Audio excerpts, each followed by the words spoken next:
Hello, everybody. Welcome back to We Watch a Movie. I'm Mike. I am Jay. And today we found out. Oh, by the way, we're not going to curse for the first 2 minutes of this video. This is just the test of our emergency broadcast system. We're going to see, because you know what I did the other day, by the way, man. One of the videos that we did together, like if I do a video by myself, like it usually does not get demonetized, even though I curse just the same and everything. But I think like even YouTube saw us in the thumbnail together and was like demonetized immediately. And it was on that Halloween video. It got pretty good views on it, right? So I actually went in and did like an audible. Of course, now I can't test it with this one now because I'm talking about it and they're going to see that I'm talking about it and they're going to demonetize it anyways. So fucking shit.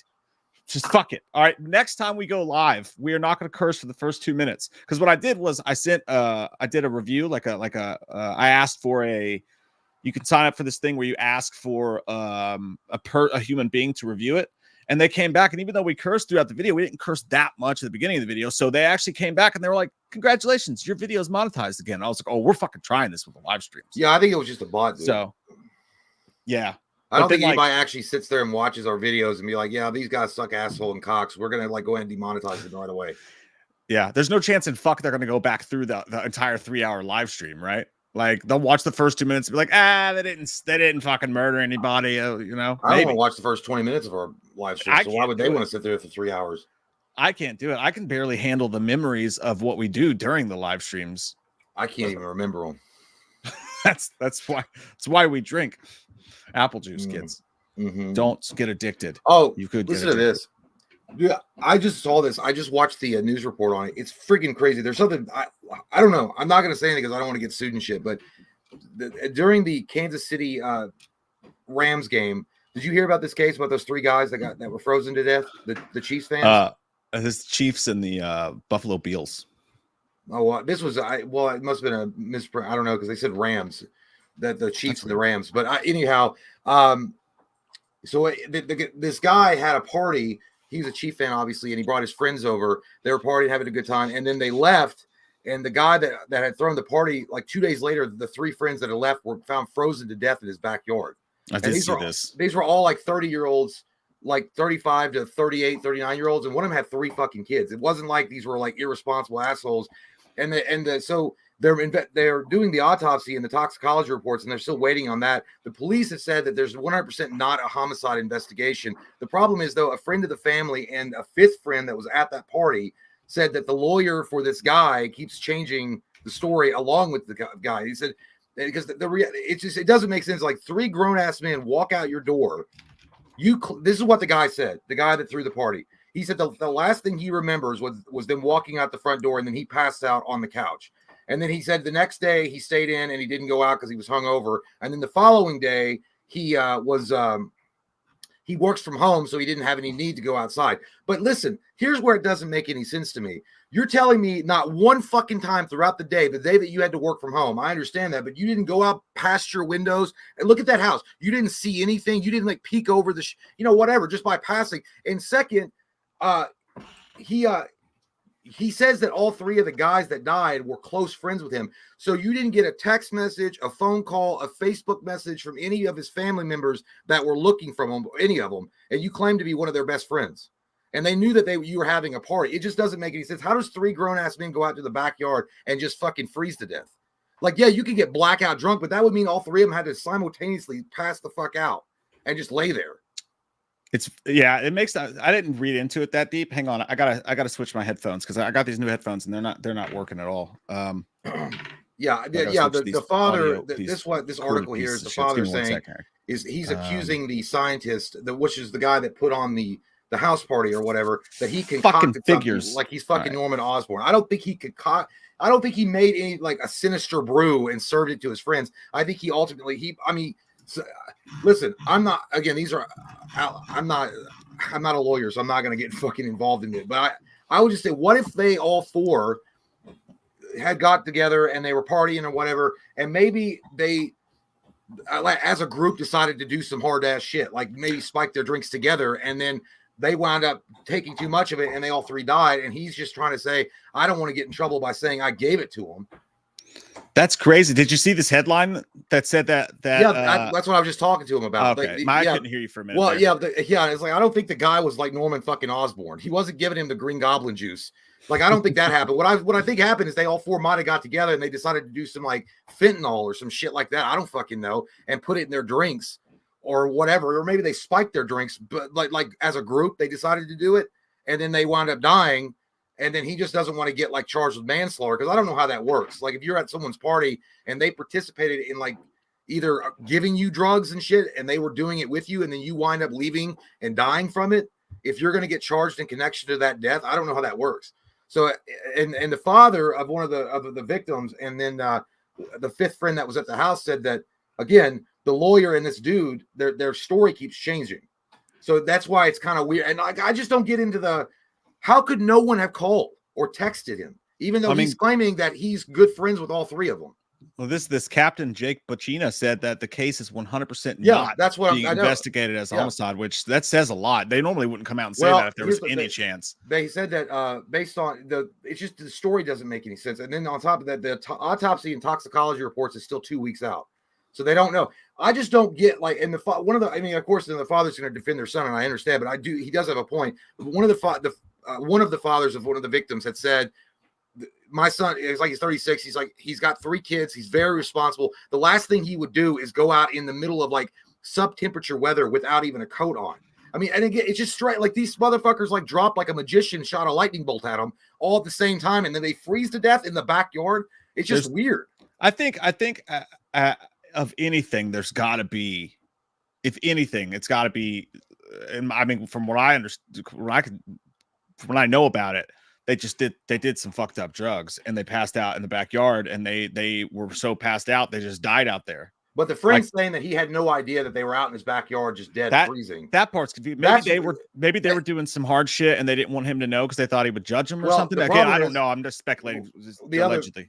The fifth friend that was there, he's also claiming, and he's lawyered up now, but he's claiming that was not accurate, that the guy that was having the house party, that he said he fell asleep on the couch and the last thing he remembers is those 3 walking out the front door. He said that when the fifth friend that was there said, when I left, they were all still up watching Jeopardy. That's wild. Like they were just hanging out watching Jeopardy? I guess they were drunk watching Jeopardy or something after that. I don't know if the Chiefs, the Chiefs won, so I guess they were just like, yeah, we'll just keep drinking and watch some boring ass Jeopardy and see if we can guess the wrong answers. I don't know. But I don't know. It's just a weird ass. I don't know, man. I don't know.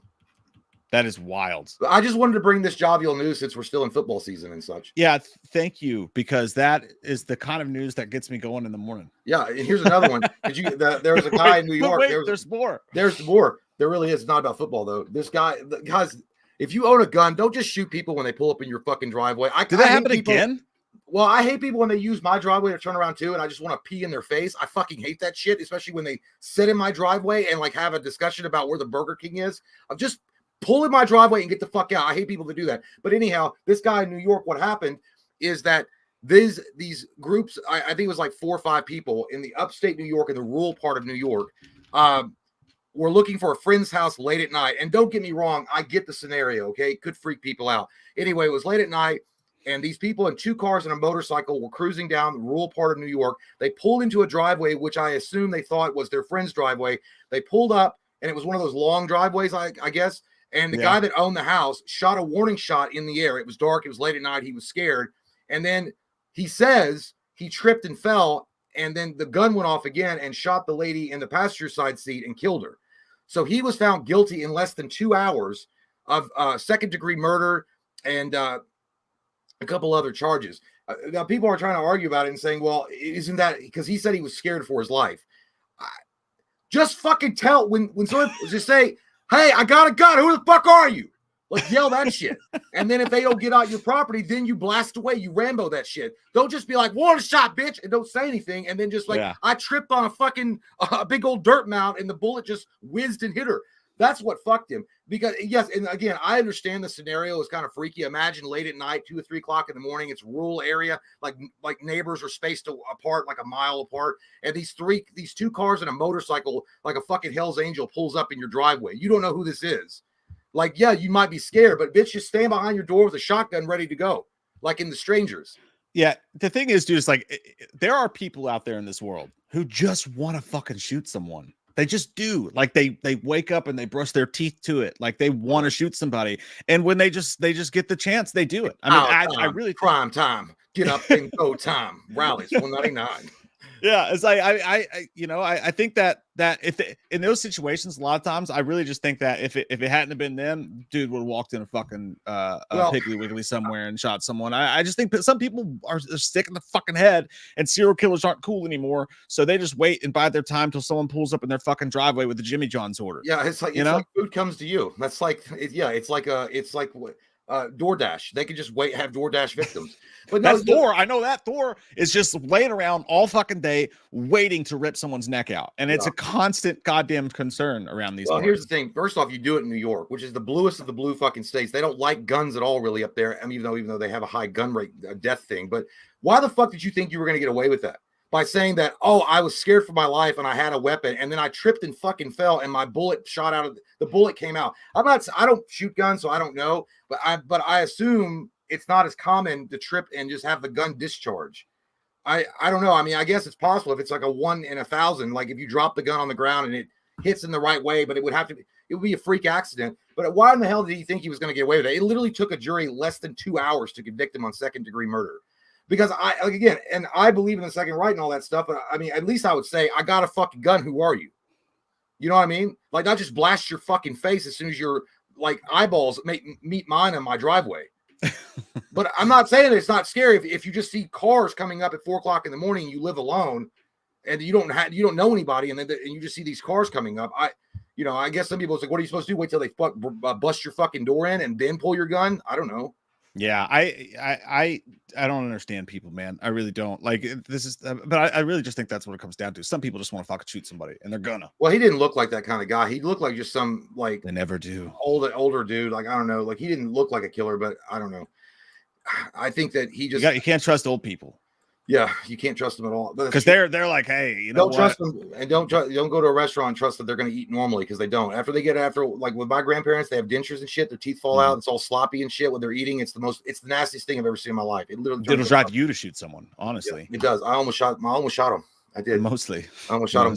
But anyhow, that's an actual thing, by the way. And I actually adopted it. Like I didn't have this thing before. I think I did because I used to hear my sister eat and it would make me want to rub my dick in broken glass and kill my own self with my own broken glass dick. But there's a thing, it's called like audioplasia or some shit like that, where like it like genuinely affects you. It enrages you to hear someone eat, like the mouth noises. And I didn't realize it until my wife, like every time I eat anything is like, will you fucking stop chewing so fucking loud? And I'm like, I was doing it.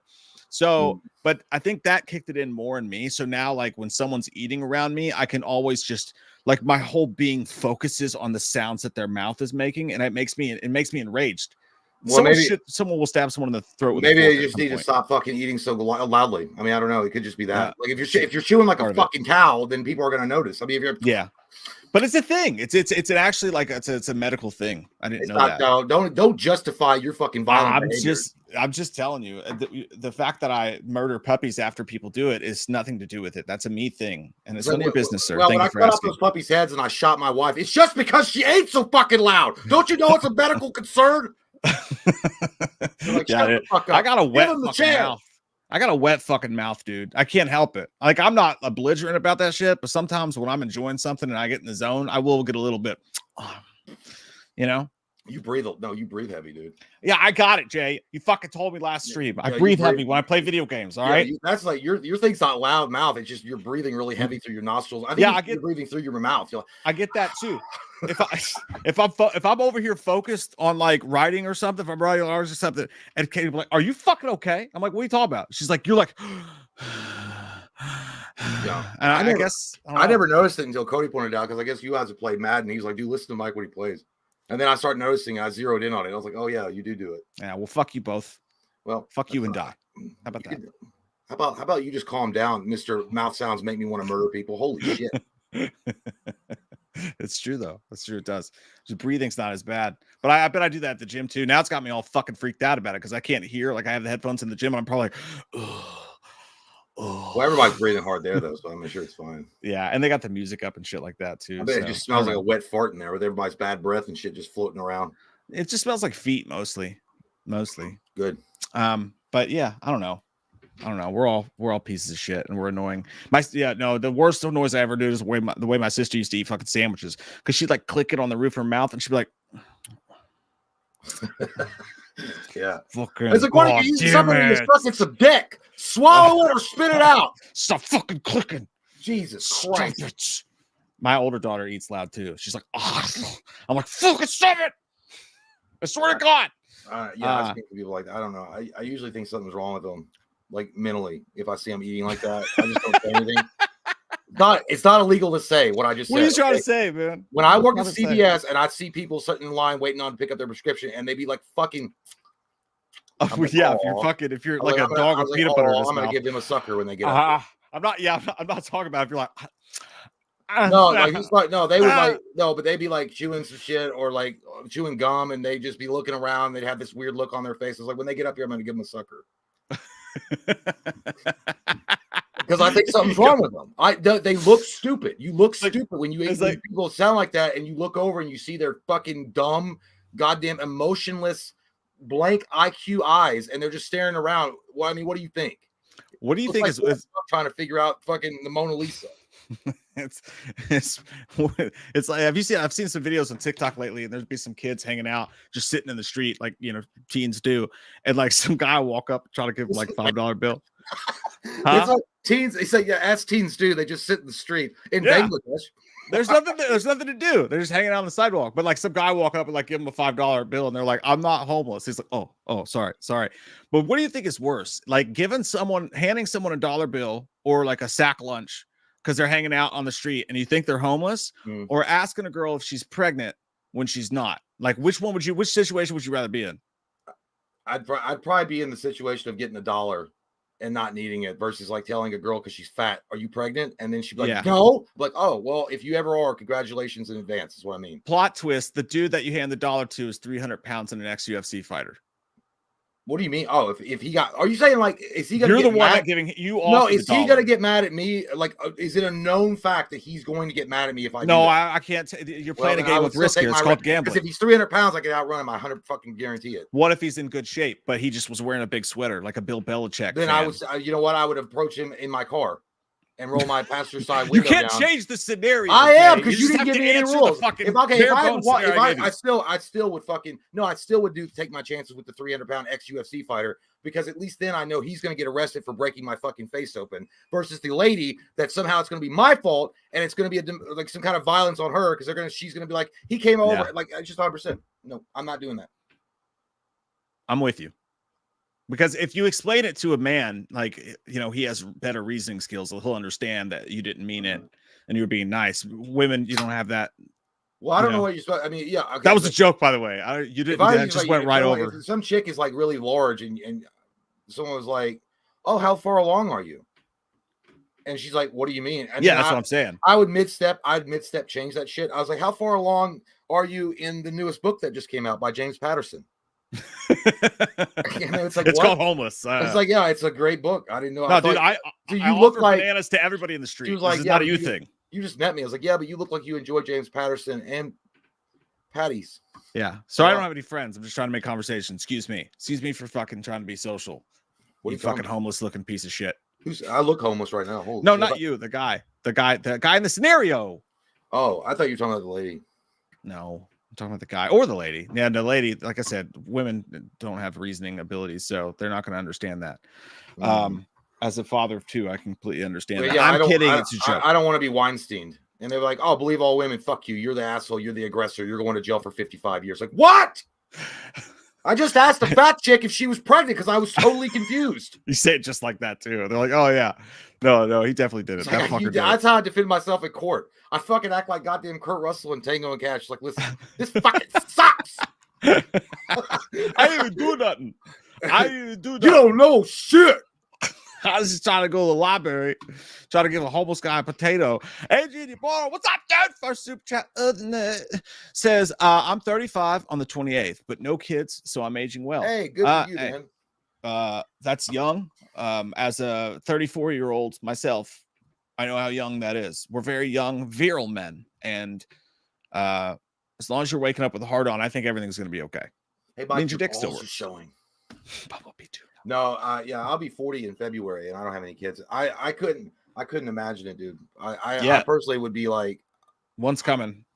Fuck no, dude. No, she told me. I'm already fixed.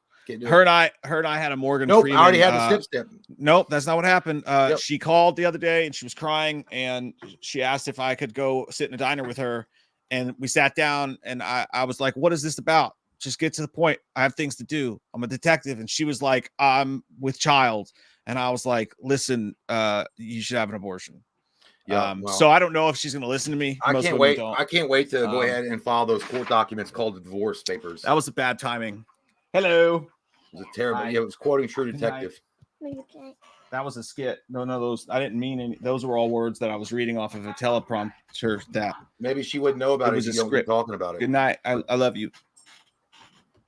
What you made me do? Yeah, I was like, maybe she wouldn't know about it until you kept drawing attention to it. And shut up over and over again. Here's the other thing, by the way. I would have already filed for divorce if that shit ever came up. So that didn't happen. And I don't want you ever goddamn repeating True Detective episodes to me. I lost the plot. I forgot what happened. That was 7. It was 7, Jay. Remember Morgan Freeman's like, detectives are I don't give a shit. I would not bring a daughter into this world. Not with. I saw the Puerto Rican get his eyes stabbed out by Mark Wahlberg. Don't do it. That was the actual verbatim scene from 7, by the way. Oh, what are you doing with your hair? You pushed it to the front. That was a weird. I've never seen that look for you. Well, first off, my hair's long. It's called receding hairline, and I don't think I'm just gonna go with it right now. Fuck you. I think it looks fine. Can you mind your fucking business about Holly? Just mind your fucking business. Hey, here's a banana. I don't know if you're hungry. Like, just take this banana. I don't think it looks bad. I think you should keep growing it out, man. Banana? What the fuck are you talking about? I was going back to the homeless joke. I was saying you looked homeless, but I didn't mean it. It was a joke. Yeah. You look stupid. I thought you were gonna go with gay. I was gonna say something very offensive, and then I caught myself. Oh. Well, were you gonna call me fat? You were gonna call me fat, weren't you? I could see it. Yeah, I can see it in your face this next second. Not everybody's so goddamn thin-skinned. Is Jesus that offensive now? What were you gonna ask me if I'm pregnant next? You piece of shit. Jesus Christ! This is called projection. I will come over there and I will fuck you silly. I hope so. Fuck you till your hair grows back. God damn, it'll never happen. If that was the case, I'd let you fuck me raw dog. I'll do anything. No, I don't give it. I'm gonna embrace it. I don't give a fuck, dude. I don't want it back. I genuinely think your hair looks good. I think. No, I mean, I don't care. I mean, I know at this point though, I'm just gonna start shaving it and fuck it. I don't even care.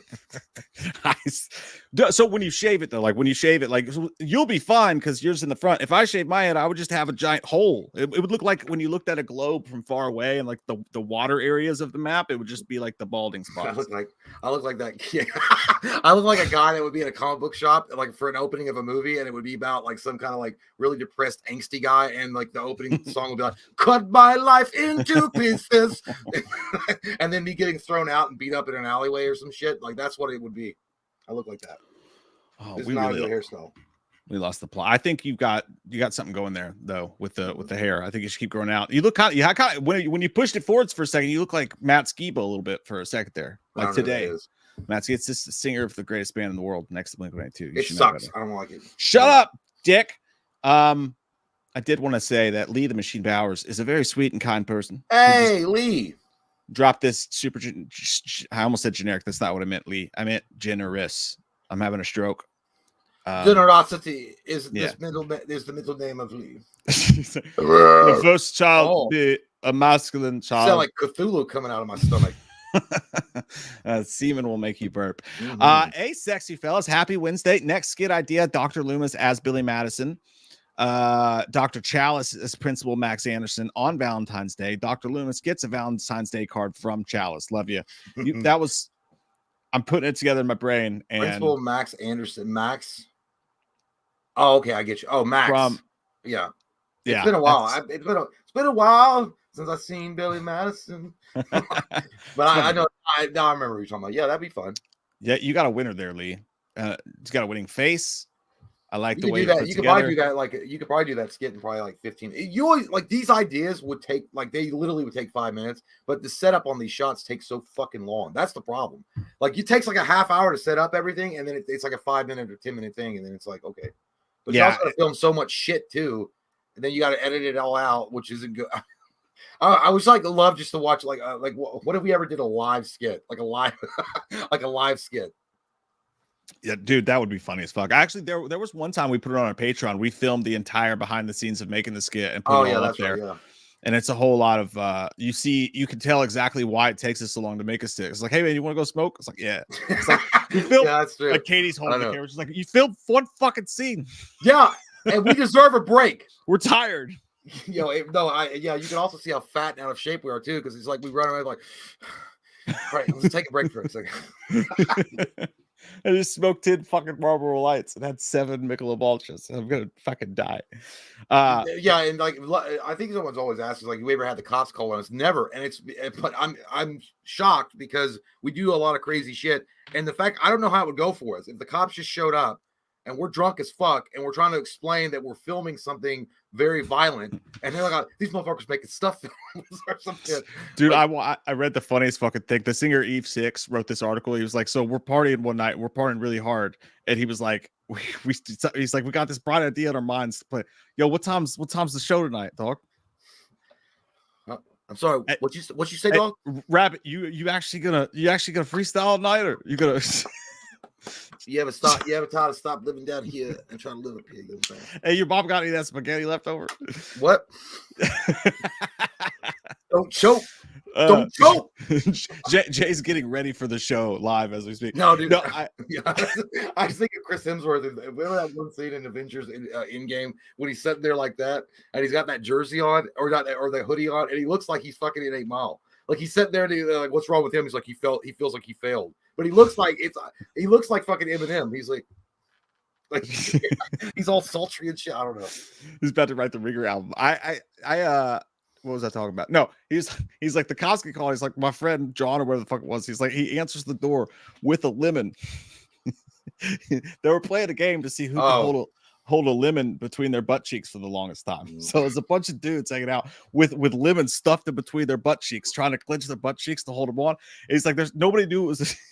That sounds awesome. Nobody knew it was the police at the door. He said, so he opened the door butt naked, and the cops were standing there. He said the lemon just falls out of his butt onto the floor, like right there. It's like, hey man, he lost. Oh dude, shit! I just thought what would be funny is like if he had the lemon out of his ass and then he was holding it when he opened the door, and the cops were like, why are you butt naked? And then why is that lemon? He was like, it's just a lemon. Like, and he like shoved it in his face, like, smell, look, it's a lemon. And like he wiped that fucking butt all over his nose. He's like, what the fuck? That doesn't smell like a lemon. What if he just wiped it on the cop's face? Hey. Oh god. It's like one of your friends resisting arrest. Like, what if they arrested him and he was like in handcuffs and his head went like that on the Oh yeah. Shit. Hey, thank you, Lee. You're the fucking best, dude. The Thank best. You, Valentine's Day is way too fucking soon. I'm tired of the fucking holidays. Like we just got out of the holiday zone. We needed like a 4-month break before anything. Any more holidays? I ain't doing shit on Valentine's fucking Day. Broke, man. I'm not doing that. No, I already talked to her about that. I'm not doing that. That's a corporate ass holiday. You can't do that, Jay. We talk about this every year. You can't fucking do that. Yeah, like, I can do whatever I want as an American. You can't do. She's gonna look you in the face. She's like, "No, it's fine. I understand that you're raging against this machine or whatever. Yeah, you're tired of politics telling you what to do with your money and Hallmark, but it's fine. I don't need it." And then guess what? When you get a Dear John letter, it's gonna be, and you never fucking got me anything for Valentine's Day. She's gonna tell all of her friends. Well, then I'll say, they're gonna go, fuck John, and fuck your friends. I'll find someone else that doesn't give a shit about corporate fucking holidays. You goddamn sheep. Don't tell her I said that, but she's lying. She's lying. I don't care what she's doing, teeth, Jay. I don't give a fuck. They'll don't fall believe out. It.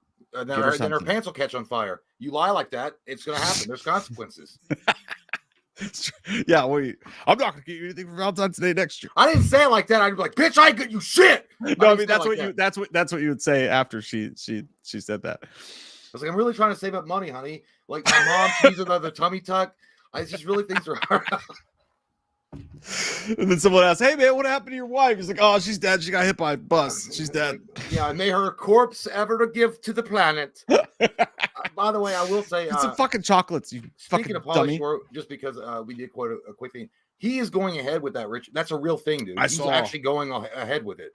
Yeah, he should. I mean, well, I don't know if he should because like Richard Simmons. Well, said he's he not. didn't Yeah, like but it. I hope it brings back Paulie Shore as far as like, you know, give him some kind of comeback. I mean, I don't think he'll ever be a comedic guy that he used to be, but at least give him a chance to show the world what he can do, because he's always said he has range, so we can see it. Well, it'll be the best thing, and I'll show this to you. Hang on, Chuck, and I'll get right back to you, buddy. Sorry, we have ADD and our mothers don't love us. But here's this picture of. So you guys, if you weren't in the stream the other night, Paulie Shore as motherfucking Richard Simmons is it's a goddamn revelation. It's amazing. It looks just like him, sounds just like him. It like, for me, it feels like a comeback. Like, you know, Mickey Rourke. I'm the comeback king. Mickey Rourke did The Wrestler, which helped his career significantly. And then you look at Robert Downey Jr. with Iron Man. Even though, I mean, I know that they're slightly different things, obviously, but Robert Downey Jr. before Iron Man was a joke. Nobody wanted to touch him. He was a druggie. Nobody wanted to even deal with him. John Travolta in Pulp Fiction, that brought him back to the limelight. This could be Paulie Shore's vehicle to get back into the good graces of Hollywood, I guess.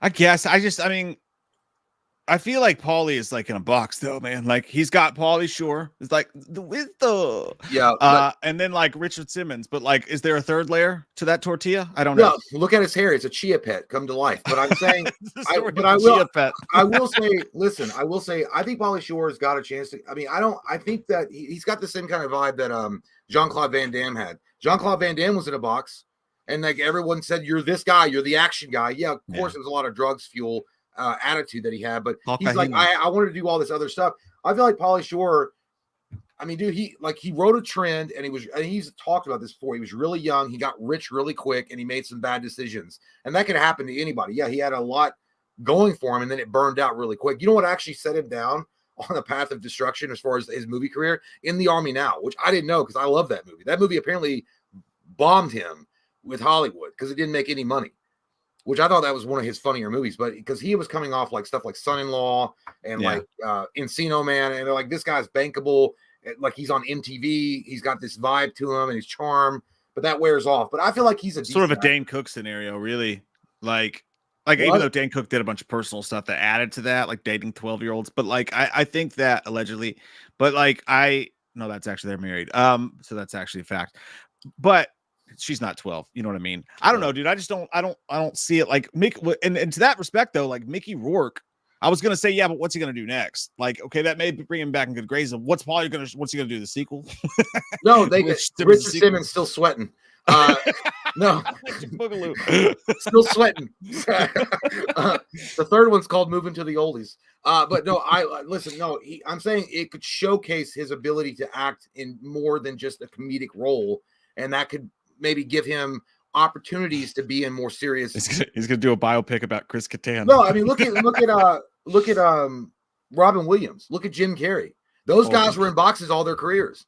Yeah, you can't compare Jim Carrey. They're not. No, he's not on that level. But I'm saying, if you look, Jim Carrey was like, oh, he's a slapstick comedic, like funny guy, and then he has to go out of his way, constantly sucking the dick of Hollywood, which he did, I'm sure, constantly to try to get roles like Truman Show and other like hard hitting Number 23. Don't you talk unkind about Jim Carrey, Jay, and all this other things. That's what I'm saying about like Paulie Shore could be in the same. There are a lot of comedians that go through this. Like that, they're not. We haven't seen him, and I like just on the trailer alone, it looked amazing. He looked the part. He sounds the part. It looked like it was serious. He wasn't making it a joke. It looked good. No, I do think he's going to crush that role, and I hope you're right. A guy did get me thinking though, like, what about? That's weird when you think about Mickey Rourke, because Mickey Rourke had his big second chance with The Wrestler, and for me, like first chance, because I wasn't really sure who the fuck Mickey Rourke was before The Wrestler. I don't know if Sin City came out before or after that. Oh, there was the Sin City role. There was that. He was in The Expendables, but he was just a tattoo dude, and it was always kind of weird. But like, yeah, like when you watch The Wrestler, you're like, fuck, Mickey Rourke just changed everybody's mind about him. He's about to just change the entire trajectory of his career.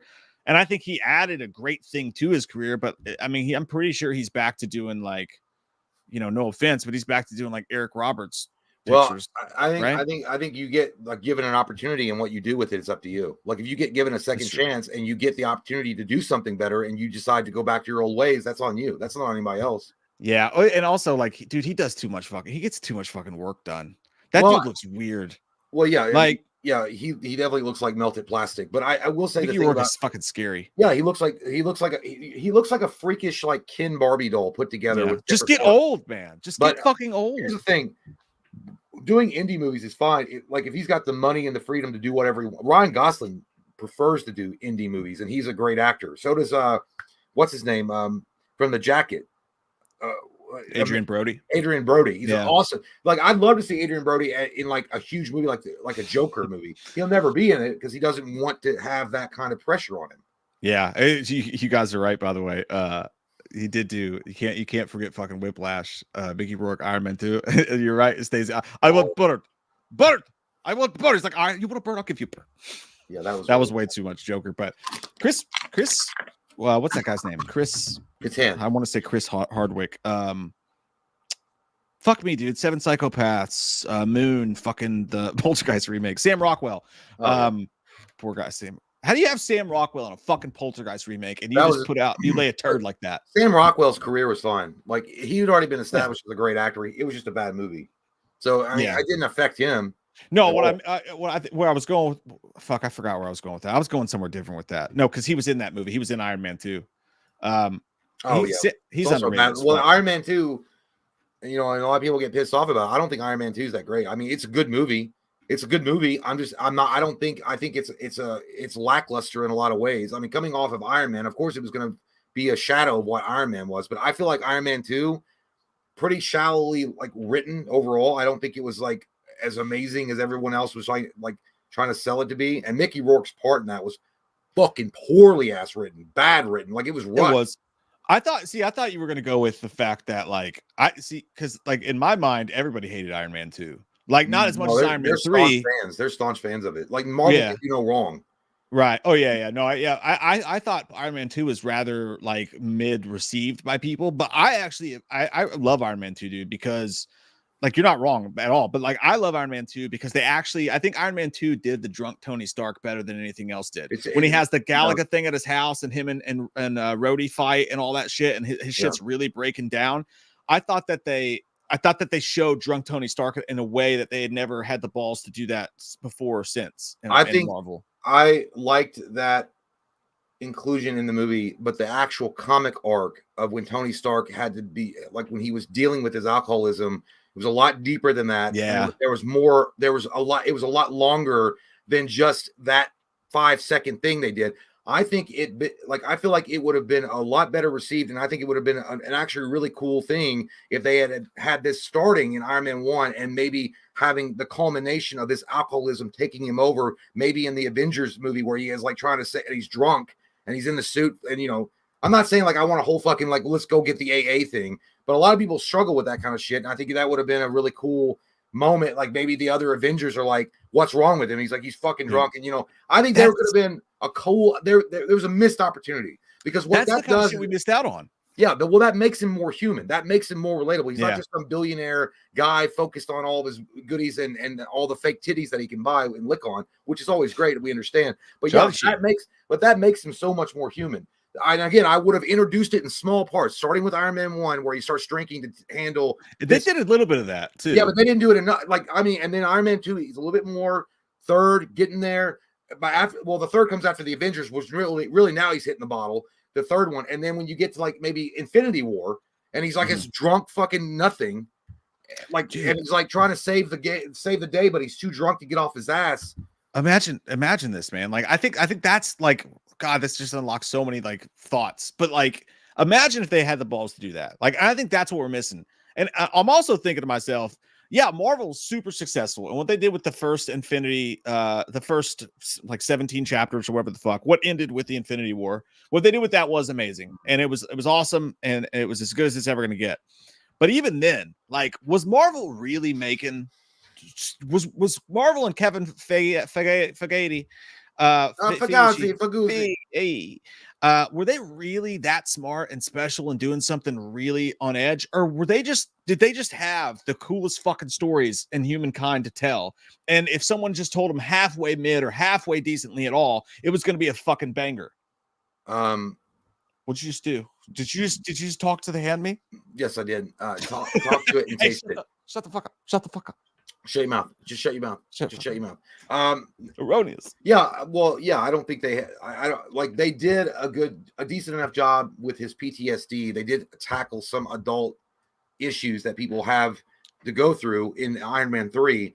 But I feel like introducing the alcoholism and briefly like just glazing over it, like it was no big deal, and he got over it in just a second. That's not reality, and that wasn't truthful to the actual comic arc of what Iron Man had to go through, or Tony Stark had to go through to get not only himself back to the level that he was, but his trust, the trust of his friends again. I just feel like adding that element would have been just a real human thing. Yeah, I think it was a missed opportunity. I don't know. I jumped way down the line with that, but that's what I was kind of that's what I meant to get at was that, like, dude, that would have been so fucking smart. You're 100% right. Like, that is one of the most interesting things about Tony Stark, is that you could have a superhero who is an alcoholic. And just like you said, like, imagine if like they did a whole fucking movie that was just like, he's in the Avengers. And that's what I feel like we got robbed of. They were so focused on, oh, we've got to get to this big event and we got to go through phase and this person's movie and that person's movie.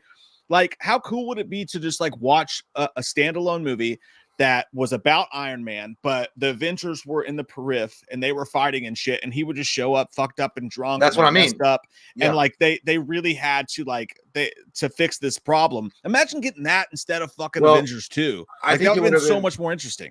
Well, it would have been a redemption arc for Tony Stark, and I think that would have been, everybody would have loved that, because everyone would have loved to see that. Like, well, they like Fat Thor, and the fact that he was still worthy, even though he was like out of shape and depressed, he was still worthy. So they like that element. I think to take it a little bit more further, what if Tony Stark had been like, he had been tried and failed all these times, and he tries to hide his alcoholism, and then he gets in the suit and he's trying to help the Avengers, and he shows up, fucks up, and he ruins things, but sometimes he's okay and sometimes he's not, and really nobody can trust him. And at the end, with Endgame, he makes the ultimate like, he's sober and he makes that ultimate sacrifice to save his friends, but nobody trusted him with it, so he had to fight his way into the battlefield to even be there, and he makes the ultimate sacrifice, which he does die in the movie. But imagine overcoming the demons of the bottle. The only thing actually that was the name of the comic book, Demon in a Demons Bottle. At the Ball? Oh, Demon cool. in a Bottle. And that was the name of, I think it was like a 3 or 4 series arc. But like, also, I think the only reason they wouldn't do that is because I feel like they would be kind of saying like, hey, you could be an alcoholic and fuck your whole life up as long as you have one shining moment. Thor, they said you could be a fat, out of shape asshole loser and still be worthy for the. That's okay. That's okay though. But why does that make sense? But I will also say, I will give Marvel credit where it's due, and like nobody else does, because that movie, not nobody, but like most people don't, because that movie, everybody hates it so much. But Iron Man 3, I thought, was one of the best fucking Marvel movies ever made, and I know I'll get shit for that. But the way that they fucking gave their superhero anxiety and panic attacks, and you know this, I told you this a million times, but for anybody who hasn't heard me go on and on about this shit, shut up. I'm tired of hearing about it.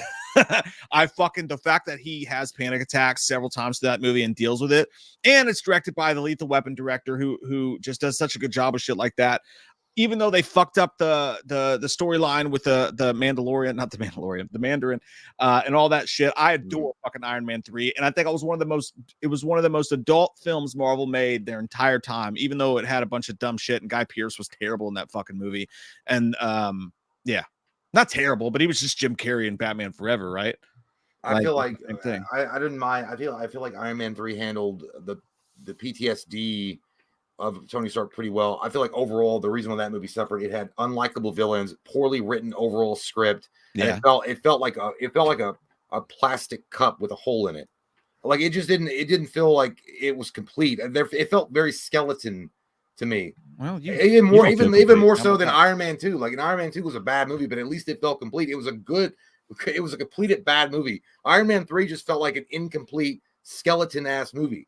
But while they focused on, you just don't like it because Pepper Potts saved the day, you fucking sexist pig. I hate fucking vegans. I think all you motherfuckers are unhealthily skinny, and you need some fucking meat. Shut the fuck up. Get some sun on your skin. Vegans. I'm gonna Andrew Tate you motherfuckers right now. Get some goddamn sun and go eat that shit raw for about 5 minutes. I mean, that movie went on way too long, and that ending was a fucking dud. But I did love Tony Stark's storyline in that movie. Hey, I'm gonna take the first pee break tonight. All right, hold on. Let me get it. I'll be right. Hold on. No, you get fucking back here right now. Get back here. I have to pee. What do you got? You got a little fridge up there? Yes. You got a little baby fridge, like It's a little tiny one. Yeah, it's made for babies to hold their baby beer. Milk is for babies. I drink beer. Yeah, Arnold Schwarzenegger came out drinking beer from the womb. As far as super tits, I got them. I can't get rid of them. I've been trying for years. Ah! Oh no. It's called a lift. Get it, bro. Oh, we're at good man, Christopher Sampson. 808. 80. Was that's an Outcast song? And I know y'all loving that 808, whatever the fuck it was. All right. 808. Okay, I got you. By the way, Christopher, Lexington is a fucking great city to live in. I'll say that. Lexington's an awesome fucking city to live in. But I'll let you read the actual fucking one. I love you, Chris. Thank you, Chris. Chris says, how's it going? What movies are you looking forward to in 2024? I'm looking for some real estate in Kentucky. Any suggestions? Movies looking forward to in 2024. We just did a whole list, top 10 upcoming movies of 2024. And I forgot. Shit, my book's not up here. I forgot. There's quite a bit. There's actually more than I thought. The Godzilla movie looks really good. I want to watch that.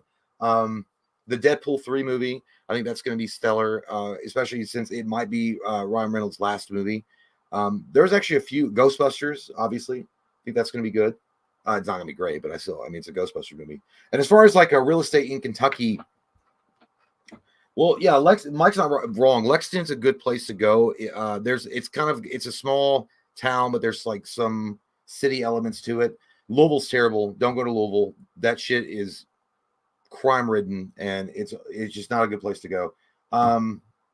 Richmond is pretty good. It's a lot smaller. It's definitely a small town, but it's got a good vibe. It's a college town, but it's not there. There's not a bunch of like craziness going on. So yeah, but yeah, I would try Richmond or Lexington for sure. Thank you, Chris. Kyle says, "Hey, Mike and Jay, Benham getting his own game. Sexy. Fuck yeah, dude. It's hot as fuck. I love that. I love that shit.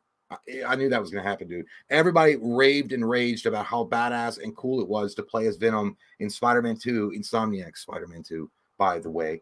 And I knew it was going to happen at some point. He's too cool of a character. He's got too great of a backstory. He looks so damn fine that you can't just not give him his game, Kyle. I mean, come on. It's going to happen. It's hot sex. We like that. Okay. But thank you, Kyle. Michael Parton, super excited to play Suicide Squad next week. Well, man, you let me know how that is. I can't put the money down on it. I can't. I'm too afraid. They're like, from what I've heard, and the fact they delayed it for that whole year because of the backlash they got. I don't know, Michael. I want to love it. Okay, I do. I want to love it, but I don't know. I'm scared of it. It's like looking at a vagina for the first time. What is it? What am I supposed to do? But you'll figure it out. But I don't know. We'll see what happens, Michael. But I'll probably wait for it on Game Pass, which you probably won't come to for like months. But I don't know. Or if it's super cheap at some point, I get it on like on sale. But I'm glad. Let us know for real, Michael. Let me know anyway if it's any good, because I do want to know. Mr. Clumps, how you doing, sir? Saw Night Swim. I started laughing hard when the TV turned on and started playing the baseball song "Take Me to the Ball Game." So was so cringe and not creepy. Yes. I don't know if I know what Night Swim is. I was thinking with Swim Fan. Do you guys remember that movie that came out in like the mid 2000s with that one? I can't remember that girl's name. Night Swim. What the fuck is that? Everyone loves a good night swim, but I don't know what that is. Michael might know. But Mr. Clumps, I will definitely take your word for cringy and not creepy. Isn't that weird how that happens so often? There's like these movies that'll come out and they think that they're really making like some amazing atmosphere and it's leading up to this really one moment. It's going to be so fucking scary. And then it's like, what kind of cringe shit is this? My back just arced up and had a fucking, what is it? A fucking seizure from the cringe that occurred anyway. But Mr. Clumps, I'll ask Mike if he's seen that. Adrian Ybarra says, Mary fuck kill. Oh, sexy. Okay. Laurie Strode, Ellen Ripley, Sarah Connor, OG actresses only. For me, Ripley gets the ring, Sarah gets the raw dog, and Laurie gets murdered. Y'all, 100%. I'm going to 1,000, 1 million. Holy shit. I won the fucking scratch off ticket. Adrian, I'm sorry. I'm gonna you and I are going to be in a polyamorous relationship with these women, because I am going to do what you've just done. Okay, you are correct. Ripley is going to definitely get the ring. Okay, she is marriable material, like 100%. She's sexy, she's independent, she's strong, but she's not naggy, and she's also she keeps her femininity the entire time, and she's not fucking crazy. Okay, and she's not getting fucking chased from the future by some goddamn Arnold bots. Sarah gets the raw dog because she is hot. Linda Hamilton, especially in Terminator 1, woo doggy. I like it a lot. Okay, that sex scene with Reese in the hotel room, dirty ass shit, but I liked it. Looks sexy, looks hot. Okay, but you probably got chlamydia, Linda Hamilton, aka Sarah Connor, because goddamn Reese literally got his pants from some homeless man in an alleyway and he wasn't wearing underwear. I'm just saying his Johnson definitely has something on it. And then Lori, yeah, Lori's too much of a square. There's no way that bitch is putting out. Then there's no way. And if you marry her, I mean, it'd be like marrying goddamn Brie Larson or something. It's going to be all about like, you don't tell me what to fucking do. You will get sex when I tell you you get sex. You will obey me in every fucking way I tell you to obey me. And bitch, you are going to make my goddamn salads when I tell you to make them. I'm like, okay, well, this sucks. This is where I am. And I can't leave now because I've locked into a contract called a marriage certificate and she'll get 50% of my shit. So it kind of fucking sucks. You know, that girl boss shit. I don't know. But I mean, Laurie Strode may not have been that, but she'd have. If you're looking at Laurie Strode by the time of 2018, fuck yeah, dude. No way. But yeah, I agree with your list, Adrian. And I like it. I moved to put it in law. Iron Summer. Hey, what's up, guys? Here's my top 10 movies of 1992. Oh, fuck, dude. We got to do that, man. We got that coming up on Friday. But you got Aladdin at 10. That's sexy. Look, dude, Aladdin is the only Disney movie that ever made me cry. 1000%. My Cousin Vinny. Oh, God, sexy. Love that. What the fuck is a grit? 8, Under Siege. Okay. Casey Ryback. We like that. Candyman. Feels good. 6, White Men Can't Jump. A classic, underrated. Nobody ever talks about it. One of Woody Harrelson's best movie, as well as Wesley Snipes. Great duo. Lethal Weapon. Yeah. Sin of a Woman. Really good. A lot of people think that's a romance movie. It's not. It is, but it's not. It's a great movie. A Few Good Men. One of the best performances ever. Amazing. Reservoir Dogs.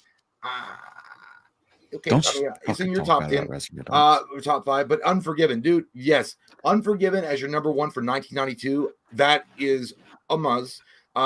Hey, don't give the list away. We're doing that Friday. Well, Iron Samurai was just saying his list for his top 10 92, but Deserving got nothing to do with it. One of the best Clint Eastwood roles ever, and for me, when this movie came out, it was the best Western I'd ever seen, and then of course Tombstone comes out and annihilates it as best Western I've ever seen. But Unforgiven will be a close second to Tombstone every day of the week. It's got a great story. It's got an amazing setting. Gene Hackman is as Little Bill was a great not likable, but unlikable villain, which is exactly what you want. And Morgan Freeman was great, dude. That movie again, it was the best Western I'd ever seen up till Tombstone. every time you say that, I just think about the hotel. I think I like this specific story possible. We were at we were in Detroit and like fucking dude like bad shit faced and like got back to the hotel, fell over. Like I dropped the sandwich and like this is how bad off I was. There was a sandwich and there was like mayonnaise on the wall and on the floor and it was a mess and we all just fell down laughing. And I picked up the sandwich off this dirty hotel floor and was eating that shit. Yeah, I was just sitting there like talking about the mouth noises. I was like, oh, and like we're all laughing. And this lady walks in. They just checked into the hotel, and we're in the floor of not the lobby, but like one of those side doors, you know. And she comes in.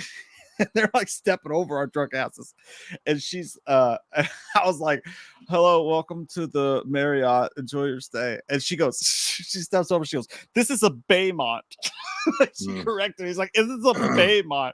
It was funny shit. I by the way, before Friday, I'm rewatching Reservoir Dogs, I'm rewatching Unforgiven, and I'm rewatching Last of the Mohicans, because I think those all may be potential top 10s. Because you remember Last of the Mohicans? Yeah, but I don't want to get into my 1992 list because apparently I give myself bad luck and I don't want to get mad right now since it's been 2 for 2. I don't want to get into it. Okay, that came out in 1999. You can go. You can go back to 1999 and suck that many dicks. Shut up. But I will say, no, dude. I have my number 1, I think, and I think it's going to be your number 1 as well.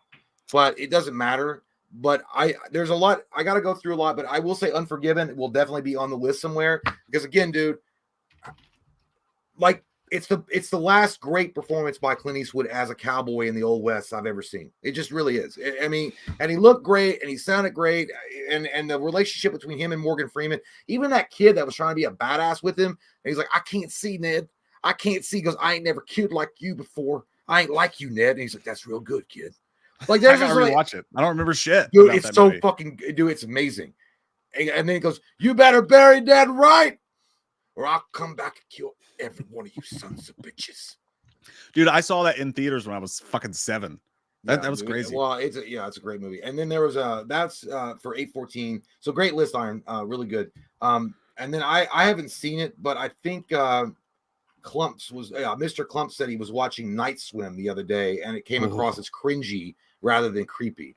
Dude, that movie fucking sucks. Dildo Dawkins. Well, that's why I said you could talk to him about that. I gotta go pee now. But yes, it was Clumps that was asking. I'd never seen. I thought he meant Swim Fan. I was like, I saw that shit a long time ago. Swim Fan's not bad, dude. That's not bad at all. Yeah, all right, I'll be back. I'll see you in a minute.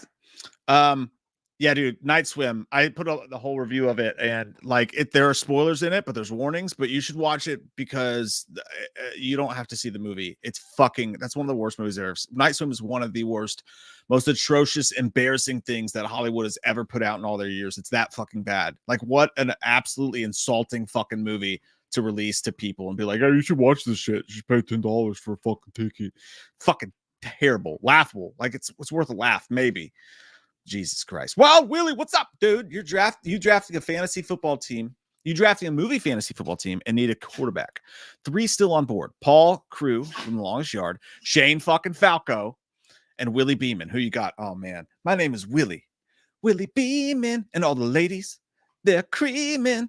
That's a fucking Willie Beeman's the shit, man. Jamie Foxx in that movie. Like, I wanted to be him, but I couldn't be because I'm slow. But dude, just in general, Any Given Sunday is one of the greatest fucking football sports movies of all time. Dennis Quaid in that movie was great. He would have been a great Favre if they did a movie about Favre. Dennis Quaid would have been great. But on that list, I got to go with my guy Shane Falco, dude. Fucking, what's your biggest fear? It's like, quicksand. He's like, what is quicksand? It's like when you're in a game and, you know, everything keeps going wrong and like you just feel like you're in quicksand. That's my biggest fear. Fucking The Replacements, dude. An all-timer. That is an all-timer. We should do a tier list of sports movies at some point. I feel like that would be fucking dope. I'm gonna go Shane Falco, but I do love Willie Steeman Beeman, man. That fucking speech that Al Pacino gives. Life is a game of inches. That's fucking amazing, dude. That's right up there with some Rocky speeches to me. If you guys have never seen Any Given Sunday, you got to get on that shit. Mercurio, thanks, buddy. Hey, Michael J. It's Friday night in 1996, and you're at I love these. You're at the local video store. I have a piece of dandruff on me. Don't judge me. I have dry skin. Fuck you guys. What are you, special? You're at the local video store, and your parents said you could pick 3 movies. What are your picks? Fucking Jesus Christ. 1996, it's a whole year. That's like one of the greatest fucking years of all time. I can't come off the dome at the top of my head right now. I'm going to do a Google thing because I'm cheating. But just a quick one. I'm going to go. Oh, these are all shit fuck movies. Here, I'll share this with you guys so we can do this together at least. All right. So, like, yeah, how are you going to pull up Christmas in My Hometown, Breaking Through? Like, what is this shit? It's one of the greatest fucking movie years of all time, and you're giving me fucking She Cried No? What kind of shit is that? That sounds like something that came out recently. I mean, obviously, Scream's going to be on the list for sure. I do love Escape from LA, but I also think it sucks. Jingle All the Way fucking rules. So we're definitely going Scream. I think The Frighteners is overrated. Sue me, fuck you. The Crow City of Angels is super fucking underrated. That's a fucking great one. I don't know if I'm using one of my 3 on that. Dusk Till Dawn, Scream, Dusk Till Dawn, both going to be on the list. And then we just have to pick one more. And just based on this here, they're just pulling out the deep. Why are you pulling out the deep cuts?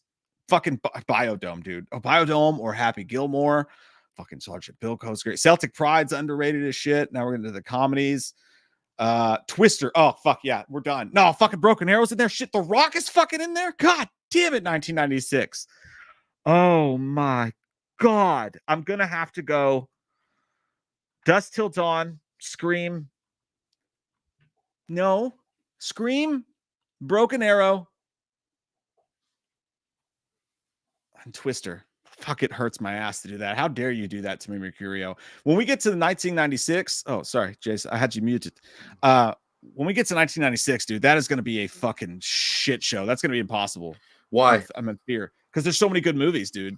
Like, there's so many good movies. Mercurio 80 asked, like, what's 3 movies you're going to rent? It's 1996. I'm going Twister, Scream, and no, Broken I don't Arrow. talk about Mercutio. That's really private, okay? It's Jesus Christ. There's just some things you don't talk about, man.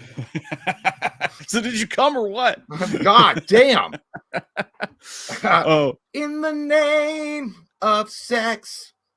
Dude, here's a question. Like, what do you think if you had to pick right now? You don't get to look up anything, nothing. What's the single greatest movie year in the history of movies?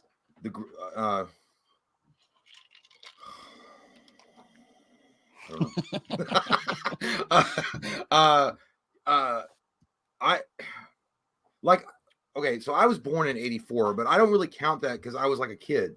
So I mean, a lot of great baby. Well, I was a baby, but I was a wee lad.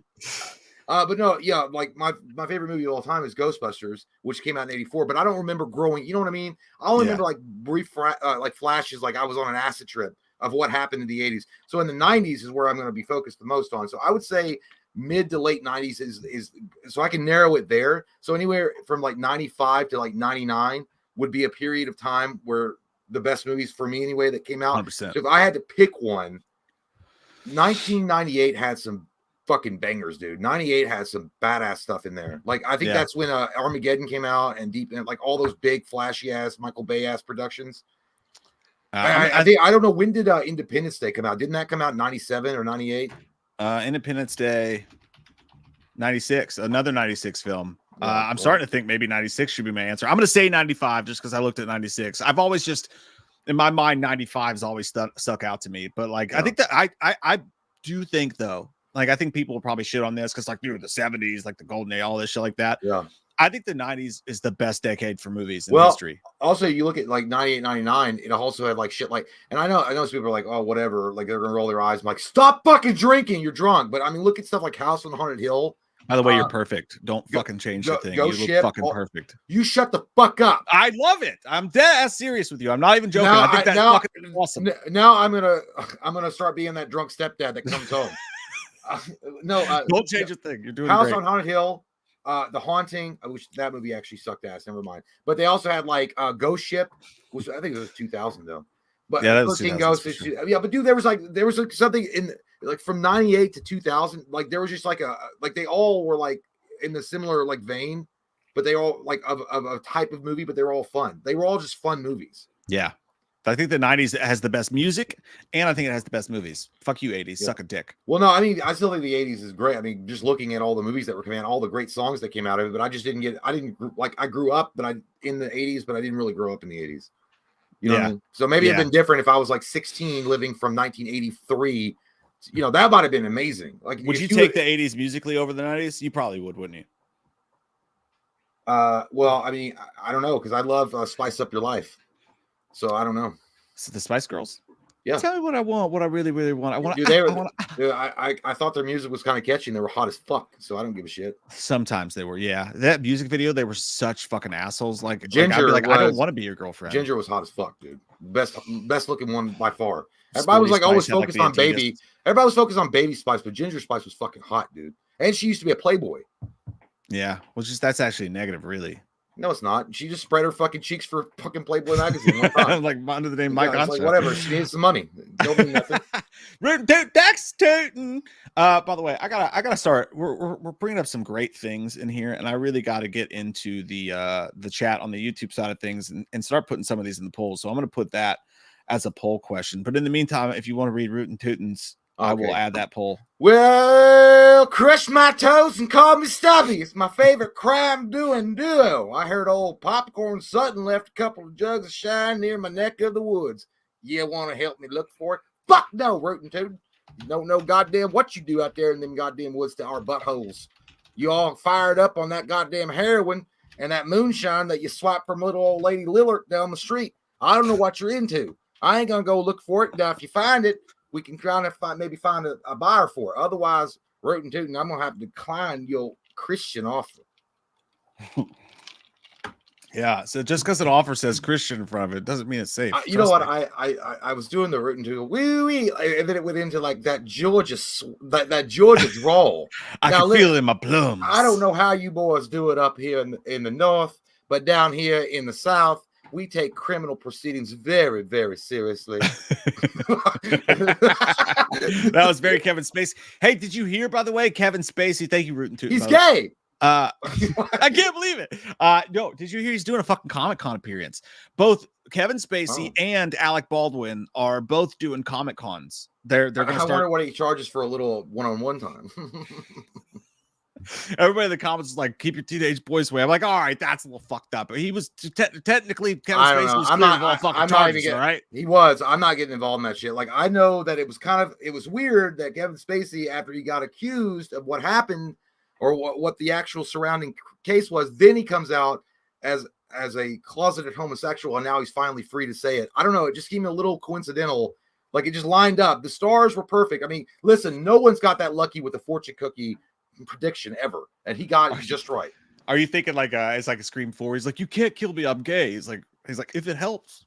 I don't know. I think listen, I won't take anything as far as acting ability goes. Kevin Spacey is one of the best. I think he's an amazing actor. I really do. It's always going to be an asterisk on him. No matter what he does in life, it doesn't matter. Yeah. There's always going to be that asterisk. R. Kelly's a great singer, but he pees on little girls, and he's gonna rot in prison. And his was definitely like he's in jail. Well, no, he did it. Like R. Kelly did it.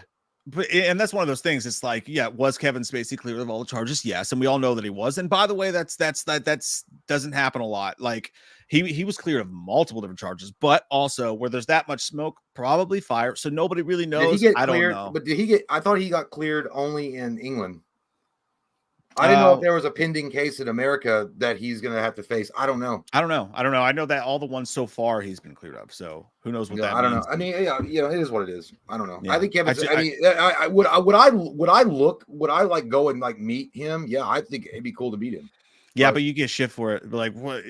I can't. So I can't meet. A lot of people are going to pay for that picture. Listen, I would go meet Mel Gibson. I just wouldn't go get drunk and do karaoke with Mel Gibson. Right? Who knows what that motherfucker's going to say? Yeah, I appreciate what Mel's done, but I don't want to talk about world issues with him. So, and Kevin Spacey, a lot of people are going to sign up for that picture opportunity. A lot of people are going to pay for that Kevin Spacey autograph, and no one's going to fucking share that shit online. That's what's going to happen with that. For sure. Ash Lockhart says Jay looks 25, Mike looks 20. That makes sense because I am a year younger than Jay, although my liver may not be. But not 5 years. Holy shit, Ash. What did I do to you? Anyway, I don't care. We're both young in their opinion. We're both young. Strapping young except when I take my hat off, it's like, Jesus Christ, Jay is the most like got mileage on him 25-year-old I've ever seen. To be fair, at this angle, you can't see my love handles and you can't see my back bald spot. So a real close up, a lot of face product, But when the door shuts, don't worry about me. We were in a bar once and some guy came up to Jay and I can't remember exactly the words, but I was singing and the guy was like, "Hey man, your friend's like whatever." And Jay was like, "No, he's actually younger than me." And the guy tells Jay, he goes, "Damn, he's lived a hard life. And Jay was so fucking happy to tell me that shit. No, I was like, "Fuck you, Jay." That's not what. No, we were coming into the bar and we had to show ID, and then they were like, the guy, the door guy was like, how, whatever. And I was like, yeah, he's a year and a half younger than me. And he's like, oh my God, the mileage or something like that. Fuck. Now we're adding insults that I'm going to think about late at night to it. The mileage. Who gives a shit? He was drunk anyway. Fuck that guy. I'm going to go over his house and butt fuck his dog. D-Mitch says, Mike, you dirty slut. I just got Alkaline Trio tickets for February in Dallas, Texas. New album dropping soon. Jay, just go full stone cold, earring and all. Get the fucking pound those. Texas rattlesnake. Here talking to you tonight, and listen, I got a hell of a fucking thing to talk about. Listen, in New York, you can't even own fucking guns. Suck my dick. Own a gun. So that pulls in your driveway. Tell them Stone Cold says I pull it to you. I don't know. I mean, it's not even Stone Cold. I'm not going bald. I won't fucking bald myself until it literally there's no hair left. But I'm just talking about shaving it. Like when I shave it, you'll see where my hairline is, it'll look like John McClane. I'm not saying I look like Bruce Willis hot. I'm just saying that the hairline will be Bruce Willis Die Hard with the Vengeance. I'm looking at you right now and I don't see a fucking problem, pal. No, I think dude, your hair looks great. I'm telling you right now. It looks good to me. That's all I'm saying. It does. But Alkaline Trio, they were on Kimmel last night. They fucking nailed it. It was a fucking awesome performance. I got tickets to go see them in March. Very fucking excited for that. The new album comes out Friday. It's gonna be fucking amazing. I'm psyched for you, D Mitch. I'm psyched for myself. I saw them twice, like the past 3 or 4 years, but they weren't necessarily doing the hottest at the moment. Like it just wasn't there. I saw them play last night. Fucking, they're back, man. They're back. That's gonna be fucking great. Can't wait for that album. I want to go see Green Day, dude, because I love Green Day's new album, but I can't justify swinging. I just paid so much for Blink tickets. I can't, and I've seen Green Day, and really Green Day is one of those bands. If you've seen them once, you've pretty much seen them. But I'm thinking about if you want to go, if you and April want to go, it's like mid-August at like a PNC ballpark or whatever, like in Cincinnati. I'm thinking about, hey, maybe we go and we just get some shitty seats, like some $50 tickets, like the day of or something, and drive up there, just have us a time. That could be a good time. For who? You and me. No, together. The band Green Day. Oh no, fuck them. No, fucking political activists suck dicks. I won't do it. I won't see them fucking Trump haters. Don't talk about my Trump. Don't talk about him. Try that in a small town, bitch. Now, Kid Rock, I'll go see that show every day. No, I never went. Kid Rock, I bet Kid Rock concert smells like fucking dirty panties and like vomit. Motherfucker gets introduced by Trump. It's like, come on, Jesus Christ. Robin Barker says, last week I asked about your top 5 favorite posters. Now I ask what you think are the 5 worst posters. Oh, dude, I don't know, you gave Robin. us a great idea, Robin. We do have to. We're gonna do that tier stream. Oh yeah, we have to do that. Yeah, fuck, dude. I would go. I'll say right now, Scream 6. That poster, that white poster they put out for Scream 6 was fucking atrocious. Especially when there's so many great fan posters coming out. Halloween 4, I would go with that one. Since that's a great. No, that's a great looking poster. That was. But they fucking lied. Well, yeah, but that's not. But the poster looks good though. Yeah, the poster does look fucking good. I don't know, man. Like that's a difficult one. I mean, no, it's not. It's probably not difficult. There's probably a lot of really horrible posters. I just can't think of anything off the top of my head. I was gonna say Bloodsport. But you got. I mean, but it's that's not, a dope poster. I love Bloodsport. No, it's amazing looking. It's amazing looking. Yeah, I'm trying to think, man. The like H2O posters weak. No, I like see like anytime the Halloween poster. No, I will H2O. That mask was shit anyway. So I didn't even like looking at the mask on the fucking cover. And by the way, the H2O poster looks so similar to a Scream poster. Like it literally looks like a Scream poster. They were going for that for sure. Let's look at some together real quick though. I'll pull it up. We should do one of these too. But like, you know what, and I know some of you were going to say it's not true. 13 Ghosts didn't have a great poster with her screaming because you know why? It was too busy. Because it had all the little TV screens of all the different like scenes of the movie, and it was all over her face. Yeah. Oh, and, yeah. Like, it was just too busy, so I didn't like that poster. This is I don't know why this here. Those are 3 great fucking posters. All right, like who's not going to go see Joe? I think that's from Nymphomaniac, which I never saw. But like, yeah, I'm definitely going to go see that movie. Left Behind. You left Behind. Yeah, that's pretty bad. That's bad, dude. That's a goddamn that's a goddamn Burlington Coat Factory commercial. Right there. That's fucking terrible. That's bad, dude. Like Nicolas Cage looks like he didn't even know they were taking a photo for the poster. These X-Men First Class character posters are pretty fucking bad too. That Logan poster is dope as shit. I love that. That says that was a good one. Trying to think. That's terrible. But that movie sucks too. So yeah, see, I'd only pick I can't pick on like movies that. Well, here's a question. Has there ever been a poster that you just did not like a poster that was Jonah Hex? Jonah Hex is a shit poster, dude. Go to Jonah. That's bad. That looks straight to DVD at best. That's really bad. Yeah, that looks like that's going to cost about $2.37 to make. That's fucking terrible too. That Black Widow poster is terrible. Has there ever been a movie a chat that you guys have ever like you wanted to see kind of, but when you saw the movie poster, you're like, fuck no. And then when you did get to watch it, it actually turned out to be really good, but the poster was so terrible, you never gave it a chance. Has that ever happened? Because I mean, it's not for me. Well, no, because I mean, you do the research now, but back in the day when you didn't have the internet, you could only really just go by posters. Yeah, no, that's true. And it was really important what it looked like in the newspaper too, like with the little blur. Yeah. Remember this fucking movie, dude? This was one of the first movies Jay and I reviewed. I remember that, yeah. Dude, Josh Brolin, Ryan Gosling, Nick Nolte, Emma Stone, and Sean Penn in a fucking gangster movie, and it sucks shit. How does that happen? Gangster Squad's what I'm talking about for the people listening on the podcast. That's wild. Great question, Robin. But Emma Stone was hot as fuck in that red dress. As- I like a lot. I like a lot. I like it. But anyway, yeah. So yeah, that'll be a great list. We'll have to do that. That's actually extremely hard. And not just my wiener, but it's extremely hard to actually do that because you have to go through several movie posters and just look at them like in a critical way and be like, that looks like shit. You know what I mean? But it could be a great movie. But yeah, I might be on the same boat with you. But there's been few movies that I've actually watched, and then I'll be like, the poster really is bad. Yeah. I've always loved. I think the posters accompanying the movies that I enjoyed had good posters. Yeah. Oh, and by the way, just so you guys see what I'm talking about, tell me this is not fucking bad. This is the first thing that fucking popped in my mind as far as bad fucking movie posters go. This is terrible, dude. Of all the resources you have today, this is what Scream 6 comes up with. I'm trying to. That's a shitty one. But it was literally the fucking look at that shit. That is real fucking bad. It's corny. You had Ghostface in New York and you came up with this fucking just awful. And it like gets white at the bottom when it's his robe and it's all the characters. It's fucking Scream 6 really dicked that one up. Yeah, that looks like that looks like the WB is producing it.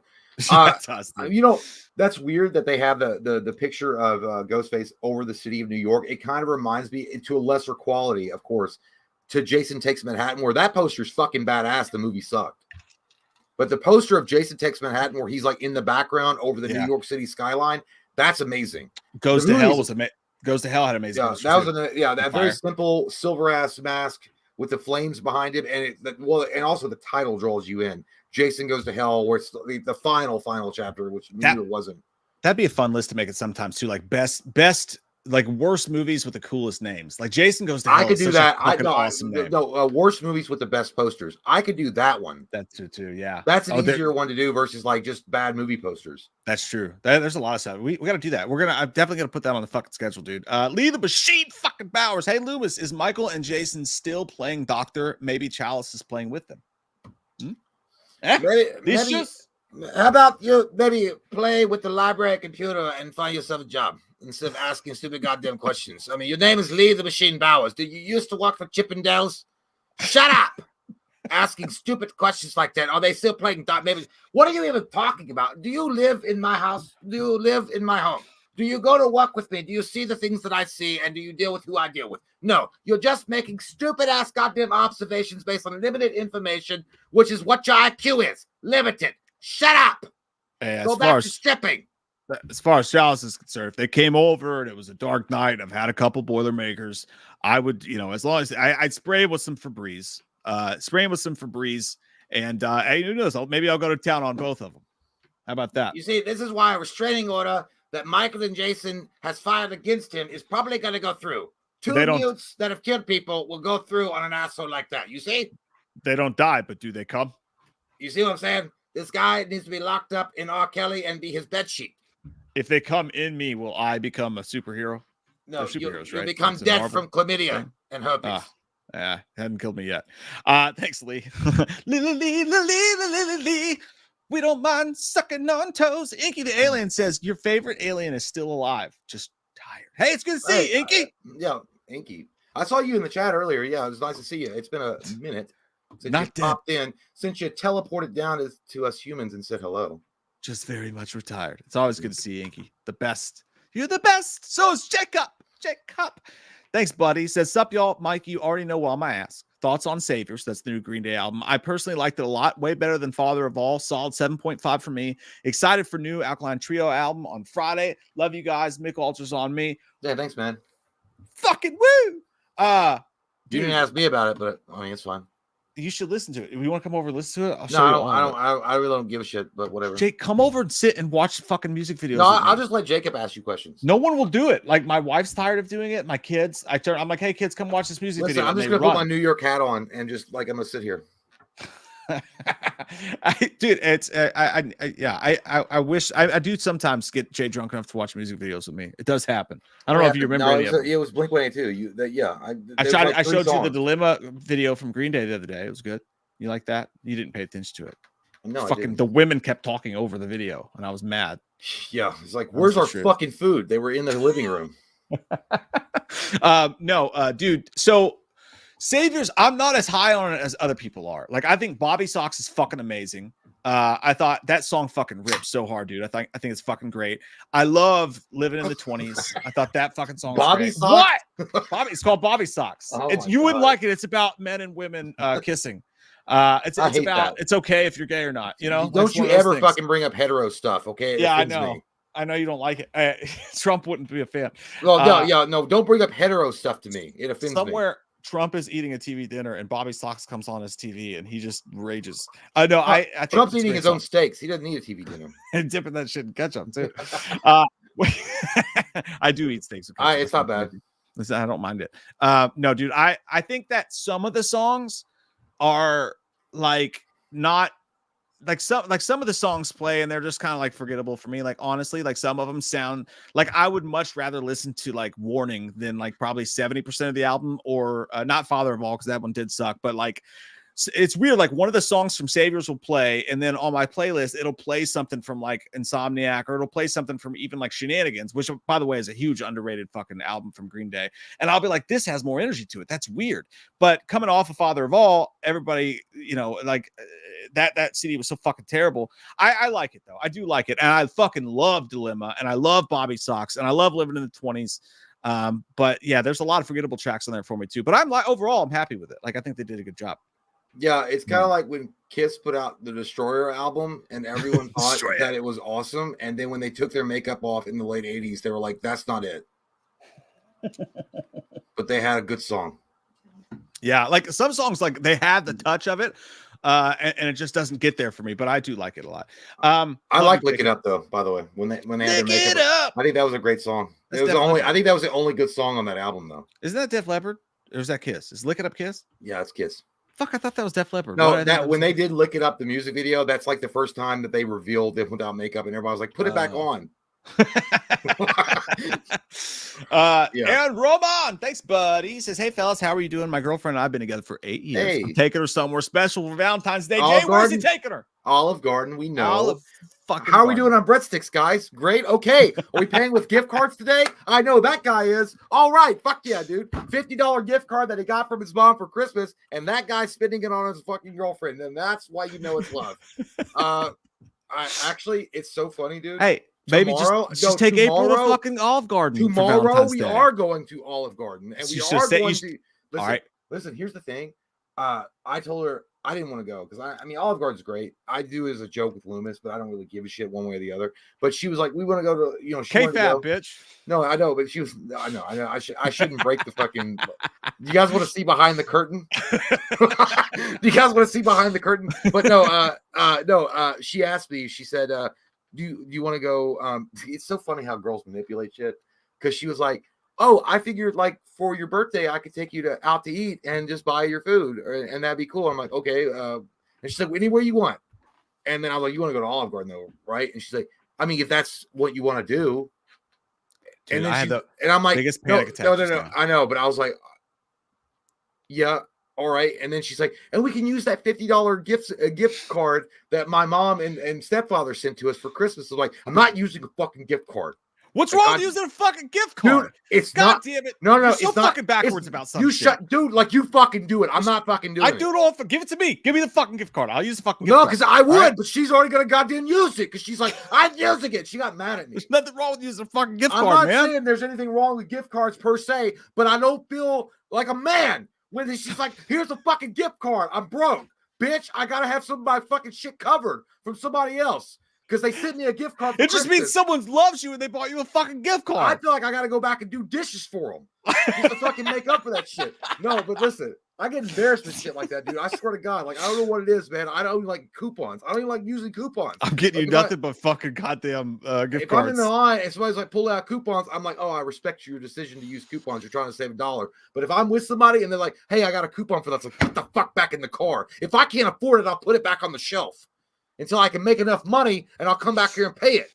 when they have a sale or something. But no, you and Cody are both so weird about this shit. Cody will be like, he'll be in the fucking Walmart. He'll be trying to buy a box of cards. Like, hey man, go fucking pay for these for me. I'm like, dude, just buy it. It's a box of fucking cards. He's just embarrassed. No, he's embarrassed because he don't want to look like a kid buying cards. That's different. He's like, these are for my kid. They're not. But no, and she's talking about the coupons and goddamn gift cards, dude. And I understand what they're there for, and I understand that their purpose, and I do agree. But anyway. So she's like, we'll go tomorrow.